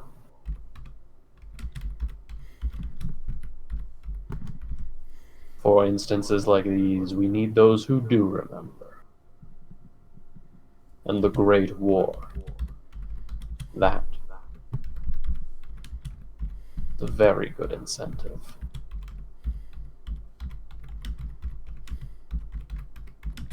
There are a couple names that He are was the written one down. who hired Langqua. There are a couple names written down, but all of them have been inked out. Oh my god, he's the one who hired Langqua to investigate near there for me to find him.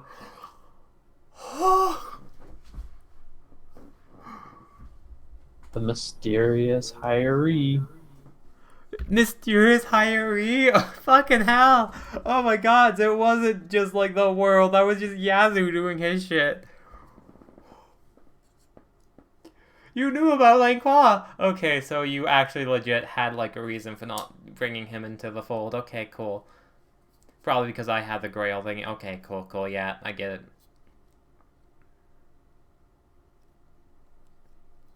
The next, after gathering all of these individuals on their own path, Archons of Righteousness, Antibodies, Sanity. That is when the true game will start.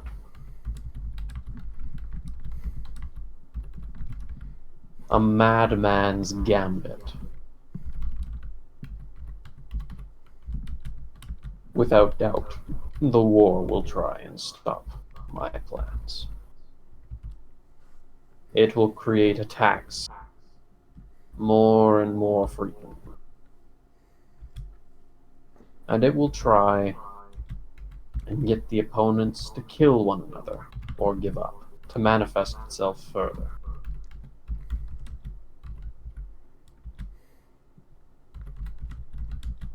As long as a servant does not perish, however, the curses will become manageable.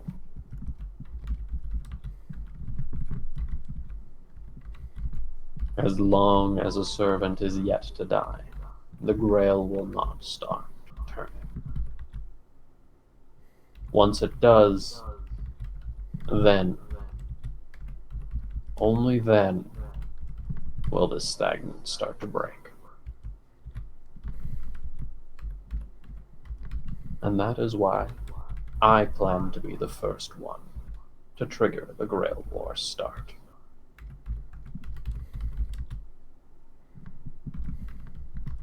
You set this up. Oh my god.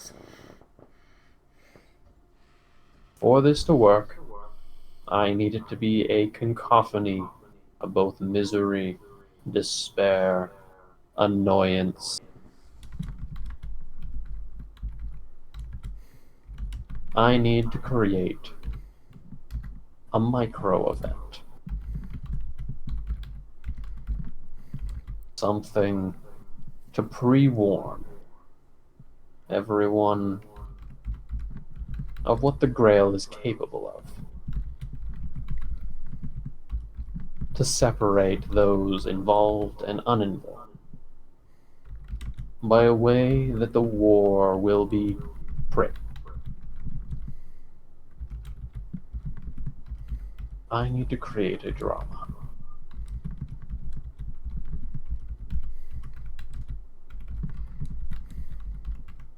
For this drama, I have collected a certain infection of sorts that can be administered with a blunt object.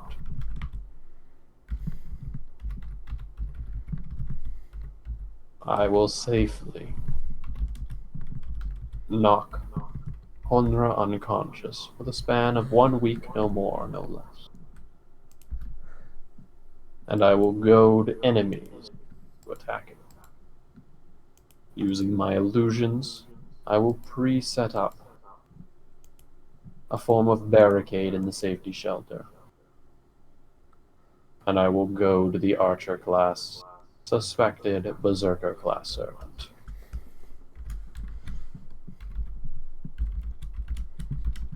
And perhaps even a former master, Marilyn Ramsey. I will set up a microcosm in which no one will have to die, except for me and the Berserker class servant Azori.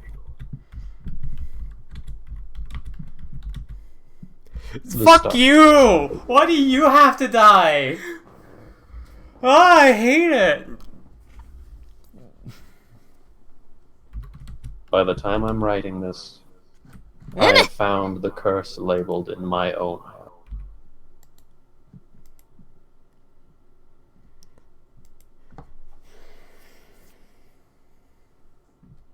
In the very final moment, I will use my arrow of the Chosen Fallen on a target I wish not to use it on.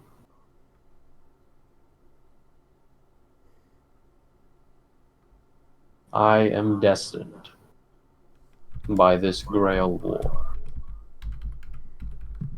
to sabotage any plan I come with.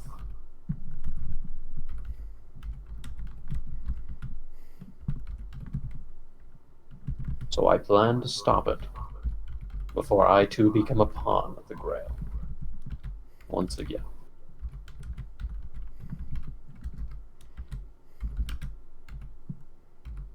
Everything has been put into motion. Any great strategist would tell you that it is the players on the field who make everything happen. It is never just a cunning and ruthless strategy that makes a game or breaks a war. From that point onwards,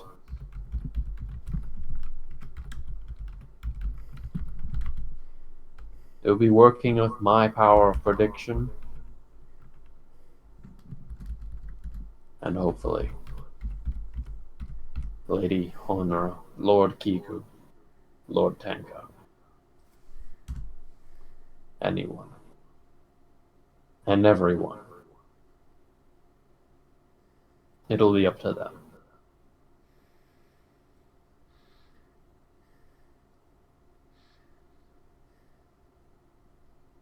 I hope that my little garden was not completely destroyed in pursuit of this scripture.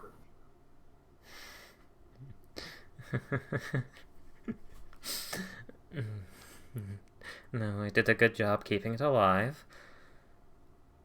Almost didn't. It's a good study room. A good place to think.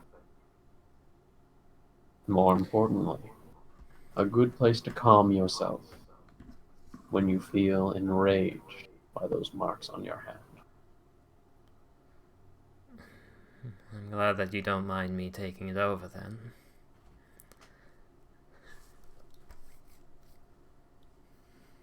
You'll want to get rid of them soon. Not too soon. At this point in time, it is only luck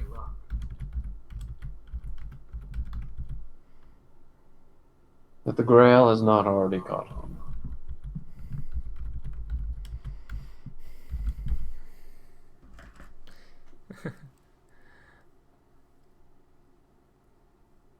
But it won't catch on to everything.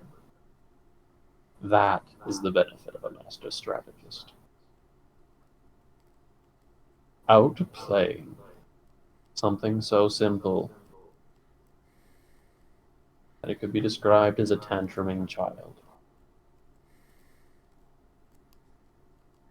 It won't be able to use its powers forever, even with them growing. Be aware. The mind behind the Grail. Something so innocent, perhaps. It may not even know truly what it is capable of. But something so vile that you must avoid any wish from ever being uttered towards it. That's what? Oh, don't utter any wishes towards it, essentially?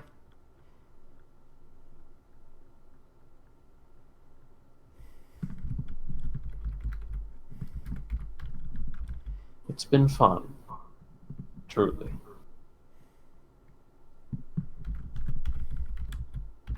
We may not become gods in a new world,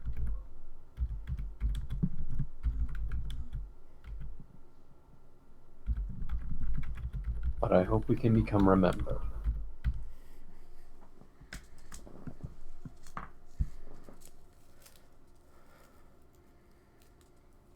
Don't fear the Reaper.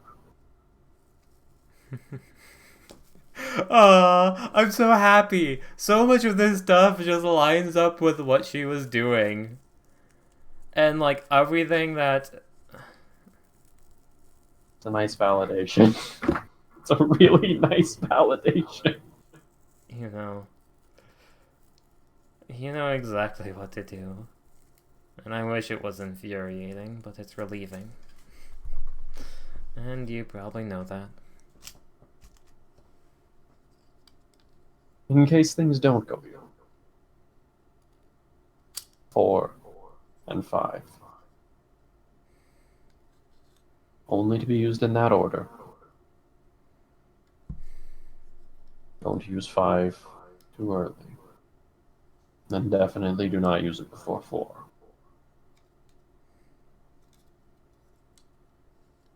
It should never come to that.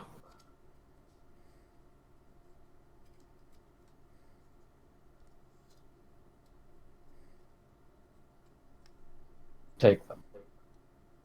Give them away if you wish. Store them, or leave them behind. They are yours.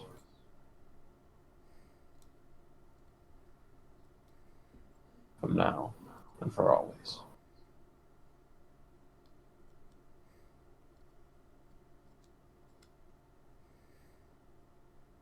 As the wow, scroll she just the scroll finishes, a compartment in the roof drops down.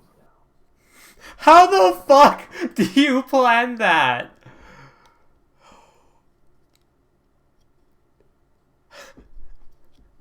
And Like embedding itself actually, what is the mechanism here? embedding itself into the floor. A staff. Oh. My.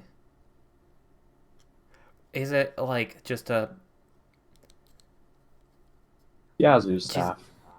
what? With a Yazoo staff with a carefully constructed thorn barb on the side of it. A thorn barb? You know how Aviar has a super unique staff? Oh, this is Yazoo. Yazoo, Okay. Yazoo just retrofitted his own staff to make it look like it was Aviar's staff. God damn. Fucking asshole. I love him. Wait, that last line said it's mine now? The staff is mine? They're the scrolls of yours. I mean, you could interpret it as the staff's yours. No idea how that was even planned.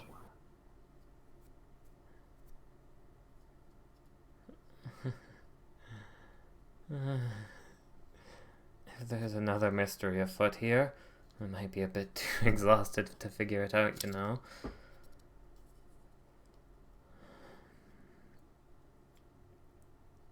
Is it like a nice staff? Do I want to use this staff? Is this free gear? Yazoo's staff, it's really nice staff. I mean, take the weird barb thing off of it. Definitely. That's just walking around with an assault weapon. But of course Yazoo's staff's a nice staff. It's Yazoo's staff. I'll get distracted and go over towards it, looking up at the compartment a bit. Because it's sticking into the ground, right? Yep.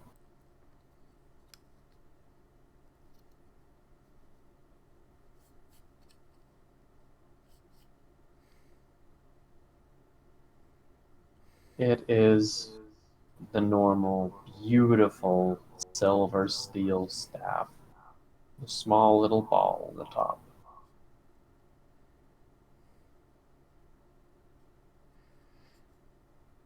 She'll put her hand around it before lifting it up to just feel the staff to see if it feels right or not.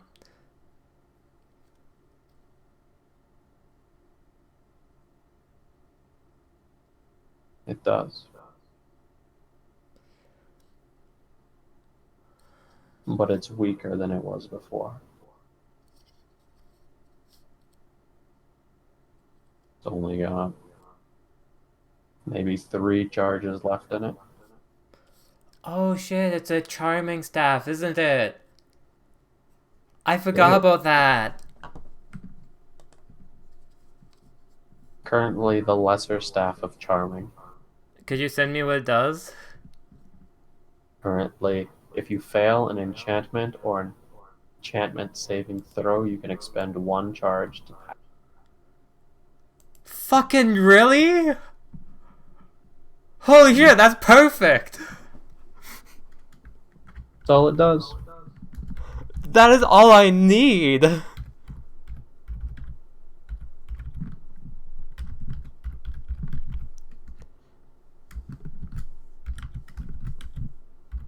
He normally would have a command, charm person, comprehend language, and a couple other things on it, but it's broken as all out hell. Because I'm assuming Yazoo overworked the living hell out of it.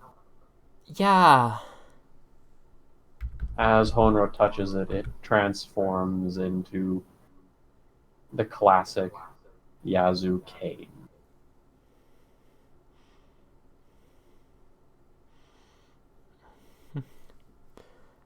Gosh darn, do I look good with it? I hope I look good with it. Sophisticated. It also is really nice because that rib's starting to hurt a little bit. That's good, that's good. If I fail enchantment spell, I can instead pass 3 charges? 3. I don't know if it recharges. Not anymore, don't. Okay, cool. Awesome. Wow. Yazoo, this is a great gift. Oh my goodness. So Thanks for the consensus. Should I read the other two scrolls, or only when it's like things go wrong? I forget. It's when things go wrong. Okay, cool. She respects her friend.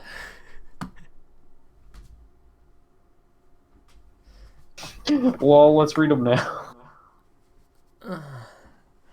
So add Um, scroll 4 and scroll 5 to your inventory. You can either pass them out, keep them, hold on to them, throw them off the bridge. You can do whatever the hell you want with them.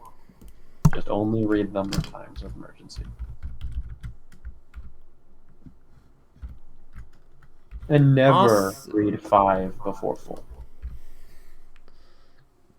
Cool. I will put the other ones back inside the plastic plant. And return the wooden blocks where they were. I'm not against other people seeing it and finding it, realistically. Well, the more people to find it, the better, probably. Kiku finds it. I mean, Yazoo's dead. What is he gonna do? Kill him again? Yes. I'll find a way.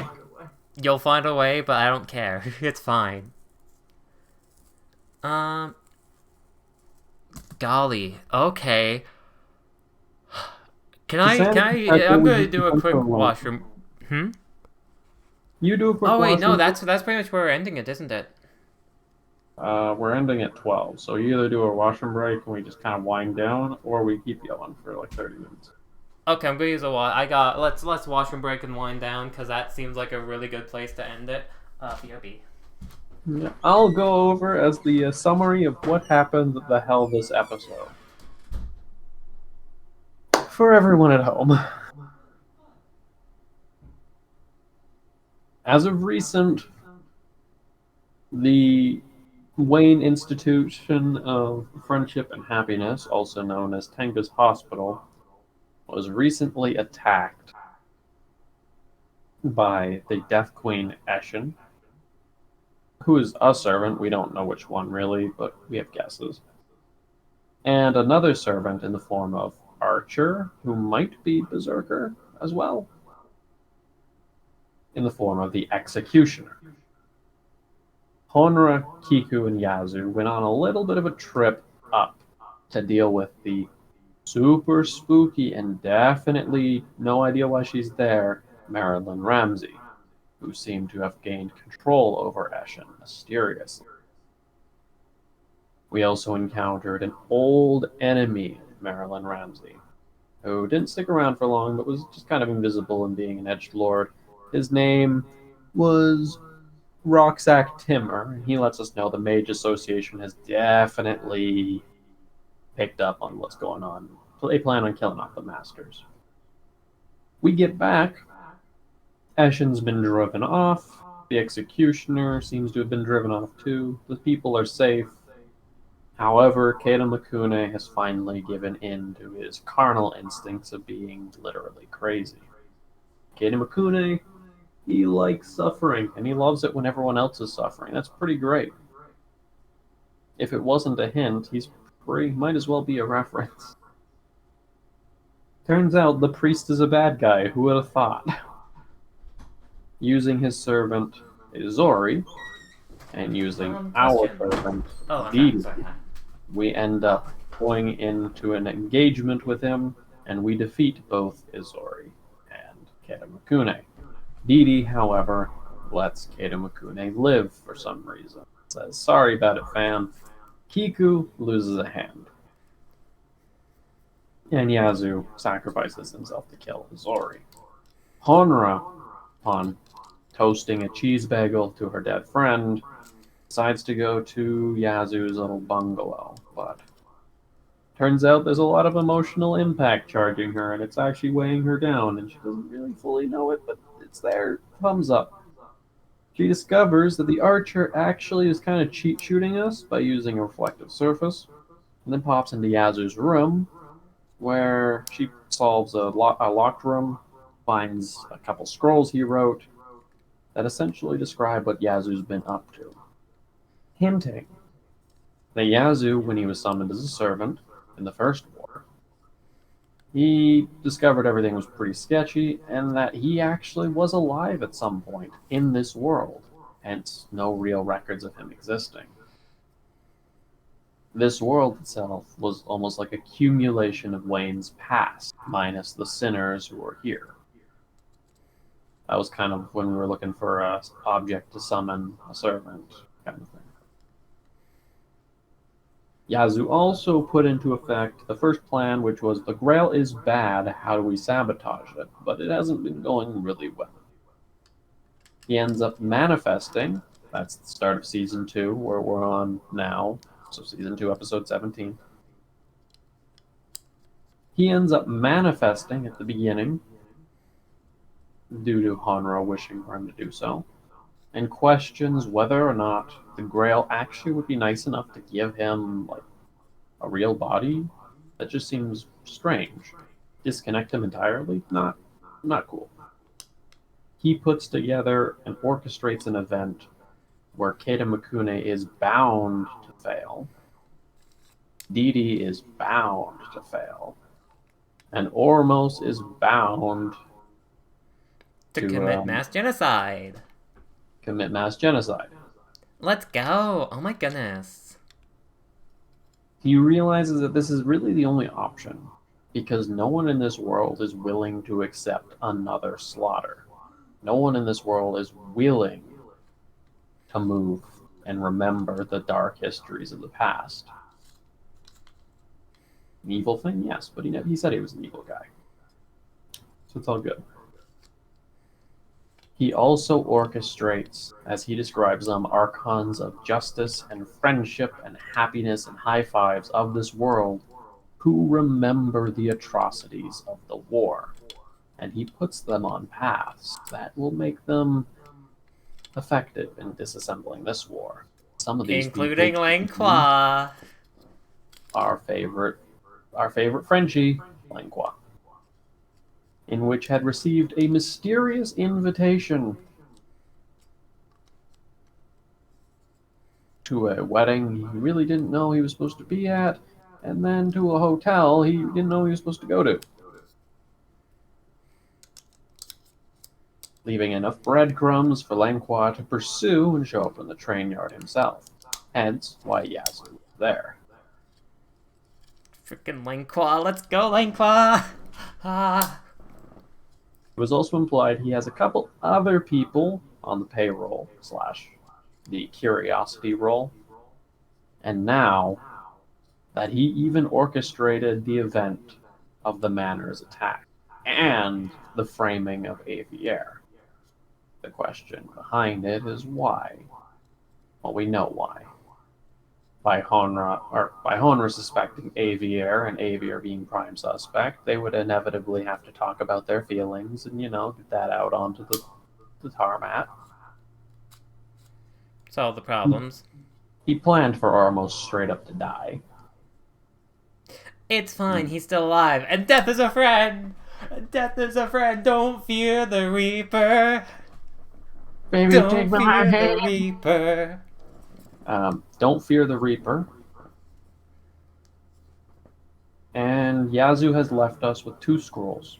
Scroll 4 and Scroll 5, with a unique set of rules of don't use 5 before 4, but do whatever the hell you want with them, but only use them in emergency.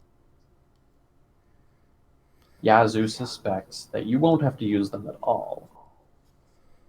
But only if things go wrong. Only if things go wrong. Yazoo's out of the picture. But he's been playing 4D chess while the Grail's been playing 3D chess while we've been playing... And I was playing checkers. We were playing some mix between a bunch of it. I was playing checkers while the Grail was playing 3D chess, regular chess, and then Yazoo was 4D, yep. And the whole reason why Dee Dee kind of sucks as a servant right now is 100% just because she partially lobotomized herself as a servant in order to make her killable when time comes. She nerfed herself, which is so ridiculous. I love it. She legit just was like, yeah, nope, I'm nerfed. I love how Yazoo was like, okay, fam, I know I'm playing, 4D chess against this 3D chess looking like Holy Grail nonsense, But I'm just gonna straight up plan for a scenario where the Grail is going to just be fundamentally confused and not be able to do everything at once, so that we have a shot. Thumbs up. Oh, oh my goodness, yeah, absolutely. And like the idea that like He's setting it after up so he's everything happens and like after like her best friend dies, after like all the horrible stuff, Hogan's in a great mood. The Grail's probably like, the fuck is happening? Why are you good? Why are you happy? This is the moment we realize that we're not on the ropes. The Grail is on the ropes. I don't even believe it, but like only one, but you're right, only two people died. Izori and Yazoo. And it was a suicide. It was a double suicide. No, it was a murder-suicide. No, I'm pretty sure Izori was willing to die there too. Oh my goodness, a drama. By the way, is there anything in the hole that was left behind by the staff? Because, like, if freaking, I don't know with Yazoo. Did he leave something? Maybe. Oh, we've gotten everything we need. Okay, If cool. there's other stuff, I don't doubt that he has stuff planned. I don't doubt he has something planted on Mixika. Oh yeah, absolutely. I think Mitsika's gonna be the next thing. I'm not even High Priestess right now. I'm just doing this for the fun of it. Who knows why I'm doing this? That's the episode of next game, the Wishing Cup. I'm not even High Priestess. I'm doing it for the fun of it. Depression Simulator. I'm enjoying suffering. Which, from an overall theory, this is theory. Disclaimer: theory crafting mode. I am so glad I put down my fucking foot. I'm like, yeah, no, I'm not helping with the repairs. That was about to be time skip mode. It was. It was about to be time skip mode, and me being no, why would I? No, there's more things, more important things I can do. Oh my It god. was also about to be death too. What? It was also about to be death too. Yeah, because if I failed From the a wisdom completely different part of the building. There was just there was a subline. It wasn't a line of like anything that's happened in the main plot we're dealing with right now, but a subline of Archer is still there. Yeah, that doesn't surprise me. Should we go out to talk to her? Not like she was still there, like she's just set up camp. Like there's an entire subplot of where's Dee Dee? Dee Dee intercepted Archer. Is Dee Dee dead? No, we know if Dee Dee was dead, but Okay, phew. that Archer probably would have taken the shot there. If the mirror wasn't there? Like, Mage Honya Handing was the actually right stopped call. it from happening? Mage Hand was the right call. Oh, okay, cool, awesome. I'm so glad I mage-handed. Fucking Also, all the right if we were choices. going- Okay, I don't know if this is better or worse, but I know I'm doing the right things. But also, if we went cleaning, the path that she was going to walk would have put her in direct line of sight of Archer, so.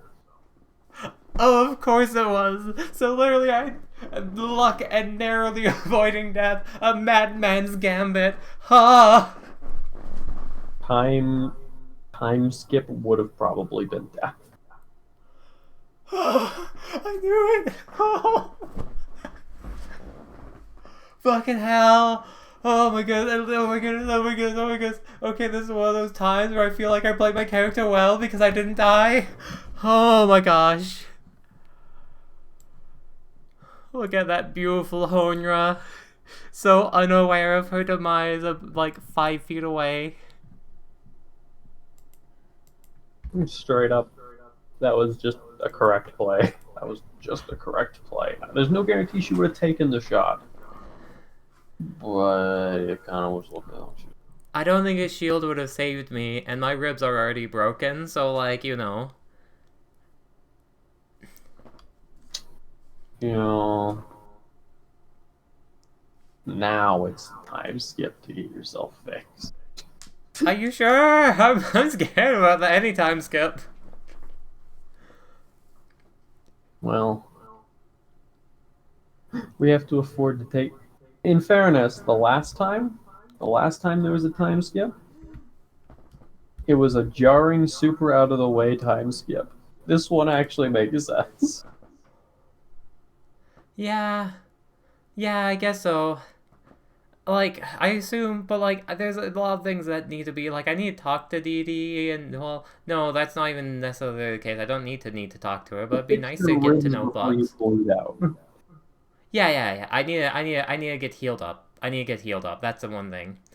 I'm okay to time skip heal. Time skip heal is needed, but like, I still want to do things.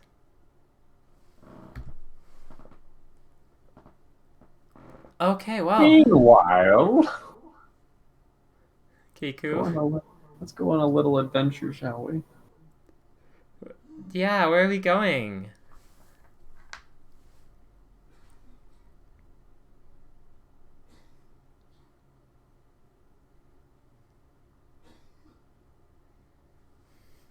Beep, beep.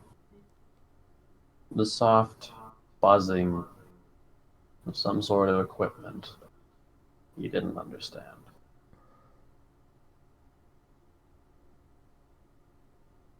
The walking,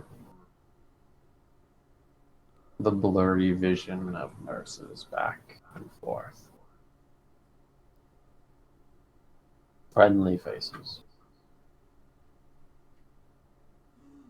While he was not in control of his body, his mind would not let him dip into slumber just yet. There were still enemies about, and there had to be. God damn it, Kiku! Sorry. There had to be. There had to be. There was no guard to the room. The closest one was Tenga, but he was taking his job personally.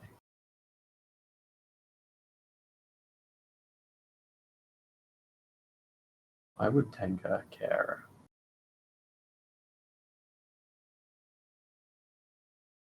Now that Kiku was in danger,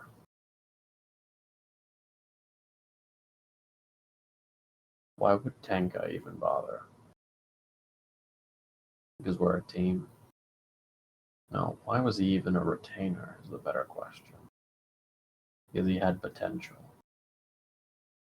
But here he had far since overwhelmed his potential. He was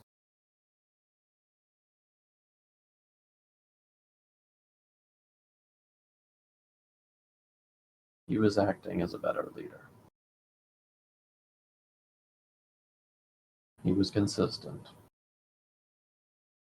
Put himself forward. He probably would have even been a better figurehead as leader than Keita Makune ever was. Beyond that, he didn't just simply have a smile and a hint of psychopath deep within his psyche. He looked stern.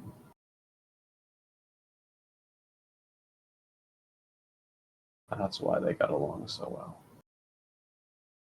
After so long, it finally clicked.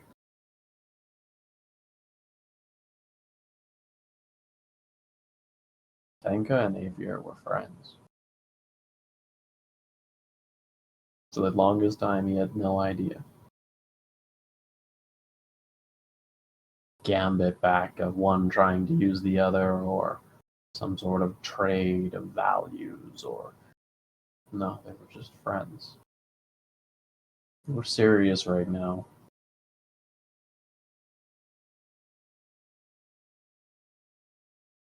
He had never even considered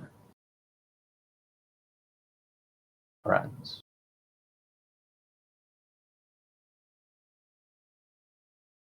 Friends were a liability.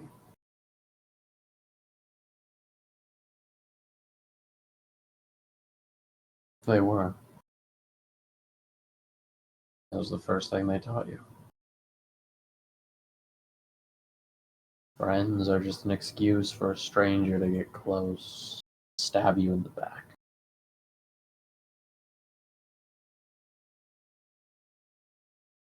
I guess that could be said about any connection.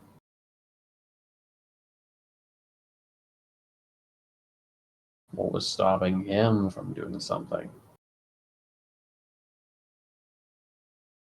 Oh, he hurt people all the time.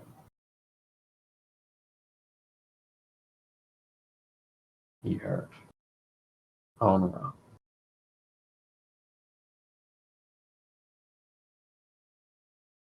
Hurt Mitsuki.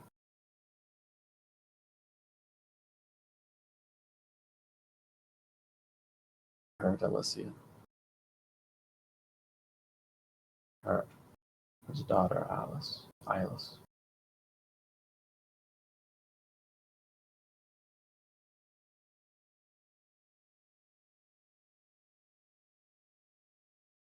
He couldn't keep going on like that.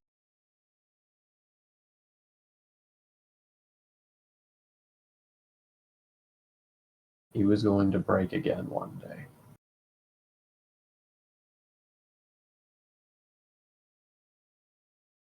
He had already perished once, and now it was taking piece by piece of him. He had lived more lives than anyone in his boots deserved.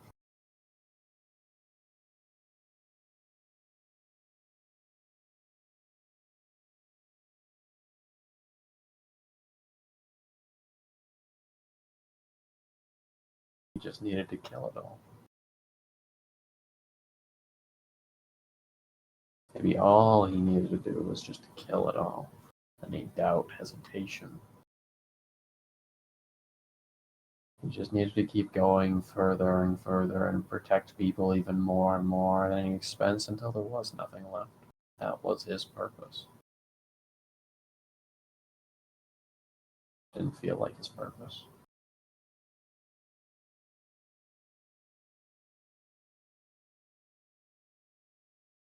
It felt like he was clawing himself apart from the inside. Even more so since here. He yearned.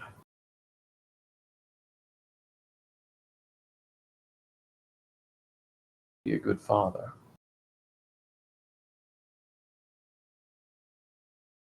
Now he even found himself yearning to be a good leader.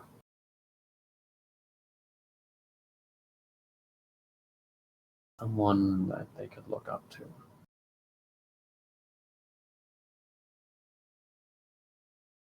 No one could ever look up to an assassin as a leader.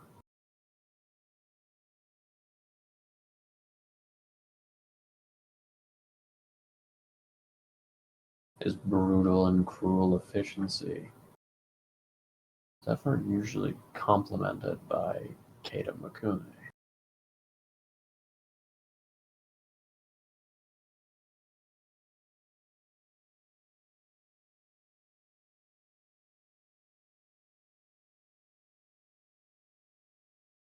You're going to be alright, Keita. I can see your eyes working. You can't move yet, but you're going to be fine.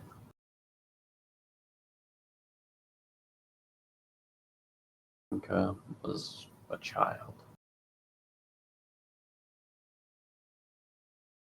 A child with a baritone voice that had been undead for who even knows how long. He was born with the gift of leadership.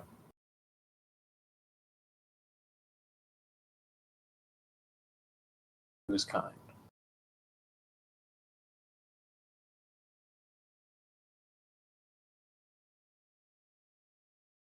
Kiku, maturity-wise, had to have been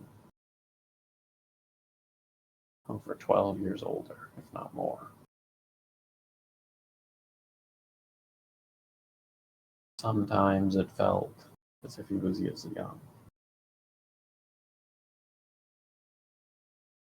He still remembered that day.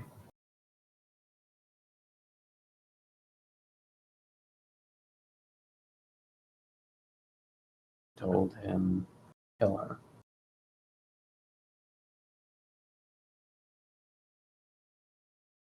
A burning building, as it always is. Everyone always is united in burning buildings.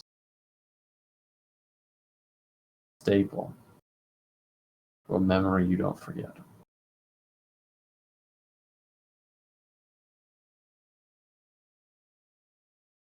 She was dead now, and he accepted that.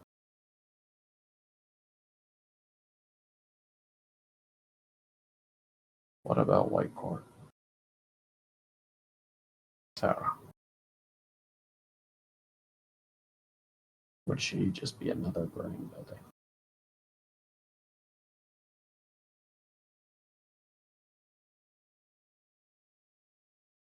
At least she wasn't here.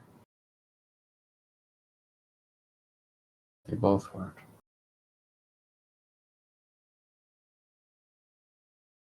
In danger on the front lines.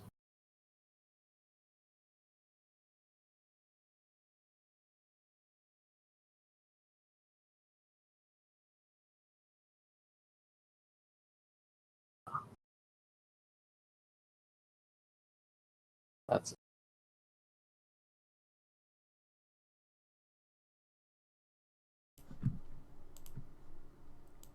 Did you say that scene? Yeah. No, I just said, yeah, that's it. And then left a dramatic pause. Okay, cool. Never mind, sorry.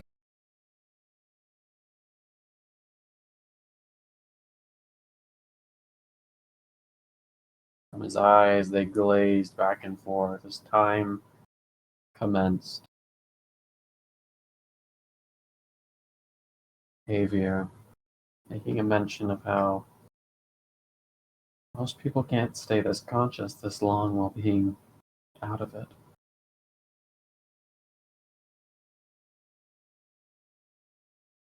It's true. Kiku knew it was true. His mind worked different. He needed to be prepared at any moment, not that he could do anything. If somehow seeing a danger before it happened would be, he'd be able to miraculously get up and hurl a stake at their eyes, or he couldn't do anything. He couldn't do one single thing right now, except for watch and think.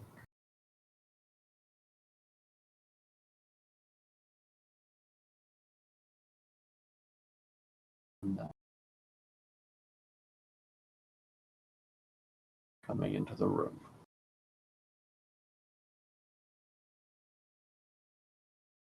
A sight before him. Something that developed so much stress that came into a ball. So much relief at the same time that that ball was dissipated.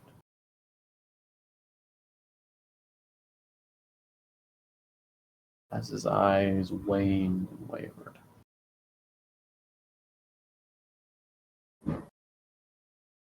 Sight of his daughter finally.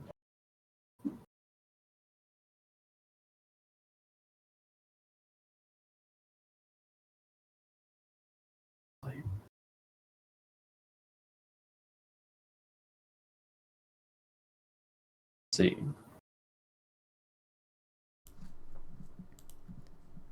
Freaking Kiku having PTSD flashbacks constantly. I'm fueled by the PTSD. You only have PTSD. PTSD all day, all day. Oh. Trauma or spicy memory? That's a spicy memory. That's a spicy memory. Give me the spicy memory. It's like a meatball. Ah, Kiku wasn't even on screen for that. I was just so in depth within that nonsense, and He's a side character there. See? yeah, he's a side character. See, he doesn't have the official picture. He just has a drawing of those cold, lifeless eyes. Wait. I like the idea that he still has a knife in his one good hand. He does. Why? Or he did for most of that scene. When he actually passed out, he let go of it. Yeah, because he's all of his But- daughter. It's so sweet. He did have a knife. It's because she has the knife now. I'm passing the can- knife to you, daughter. Be She fueled can by protect him.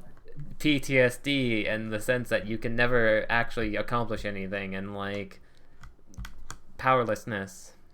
We're gonna give you something to PTSD about. He's dead. Kiku's dead. Wait, what? How? He let go of the knife. He dies when he doesn't hold the knife. Is it cursed? No. It's just the only thing keeping him alive. But how? Knife. The power of knife compels him. Just Cool. has to keep walking forward with knife in hand. He just Knife keeps in hand. knifing. If he just stabs things, he's fine. Alrighty, I think that's everything, right? Yeah, that's everything. Thanks everyone for coming by for our Saturday SmackDown Super Special. This was almost like a recap episode. It This was a almost- recap episode. This actually was a recap episode. It's just the recap was told in affirmation that we're actually doing things right. Yeah. I rolled so many things today. I rolled an investigation and a nature check. The investigation we mainly had to actually power through. I failed the investigation check. Oh my word. Oh my word. Yeah, today this was technically Boiling Point is just a recap episode. Boiling Point is a recap episode, and honestly, it works.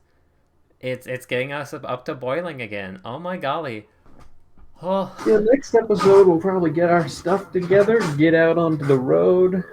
we'll find Mitsuko. We'll be like, hey, Mitsuko, you want to become friends? Let's become allies. And then he'll be like, yo, but I'm a rapper. And she'll be like, everyone I know is dead. And then he'll be like, whoa, okay, I'll join you. Hey Mixika, do you want to join us? Honor's standing there all proud. Kiku's standing there like he just like executed a war criminal. Why should I? Because I am not the high priestess. That doesn't make sense. What do you mean? Like, because you're not the high priestess, I should join you? No, I just don't worry. I'm not the high priestess. I was the because I was the. No, that doesn't work.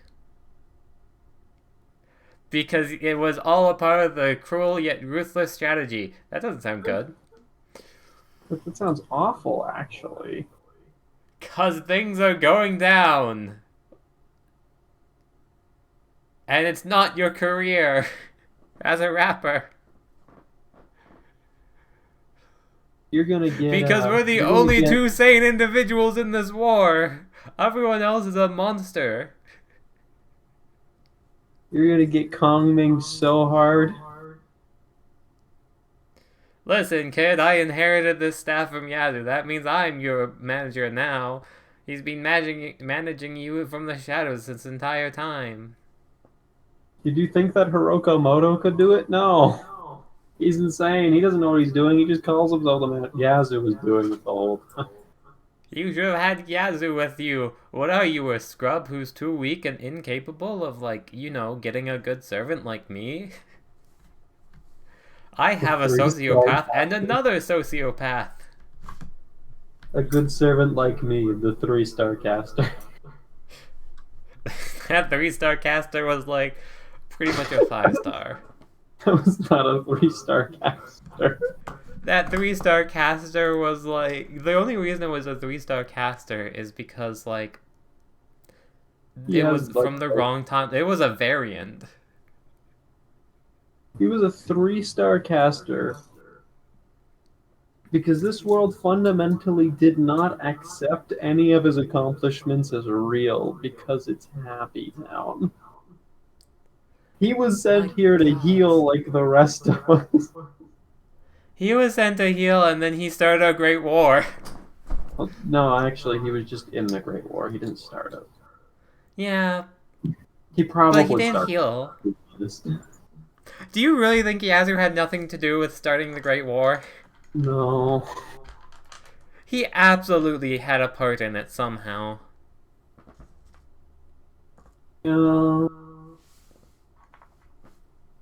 He's the reason this world is spiraling. He's the reason that people. He might. You know what I think his punchline is? He's the reason that people sent to this hell are not allowed to heal, or are Yeah. not allowed to heal. He's the. Oh my word! That's actually some beautiful like symmetry. No, he's not the reason people aren't allowed to heal. He's the reason that people who don't want to heal cannot heal. If he started the Great War. If he started the Great War, this is just all cascading on the suffering. Yeah. Everyone else who comes here has like a grounding point to jump off of for not healing. And what does Yazoo do the first thing he's summoned as a servant? Hey, Honor, I like you. We're gonna heal. Yeah, because he doesn't see the value in himself to heal himself. Oh, there's a Great War plot. Like, And that's the reason that Yazoo didn't want to meet. It wasn't that Lang Qua was actually going to like. It wasn't It's- Lang Qua was going to beat him up because of his strategy. It was because Lang Qua was in the bloody war. Lang Qua would be like, hey, you're that general that, like, killed all my troops and squadron people. That's why he couldn't have showed up. Yeah, yeah. It wasn't him, but you know, how do you explain that to a normie who doesn't understand magic? To be fair, that's helping to say. But we got in, don't we? We got. Cool. Thanks for stopping by. Thanks for everyone who showed up. I hope you enjoyed. Next Friday there's going to be Everyone Plays D&D again. Usually Saturday, Sundays. Sunday, are we doing something? Is Sunday the IRL thing we're doing, or? Oh no, that's next Sunday. That's next Sunday. So this Sunday should theoretically be no. Okay. Theoretically, don't count on it. We'll figure it out tomorrow morning. There's a chance that tomorrow there's gonna be okay, different campaign with TJ, not like the other campaign with TJ, because this one's Justin's DMing. Yeah, cool, awesome, great, sayonara, peace. Can't raid anybody because we have things to do after this. So bye bye. Alright, I'm leaving. Thanks for everything. Heart.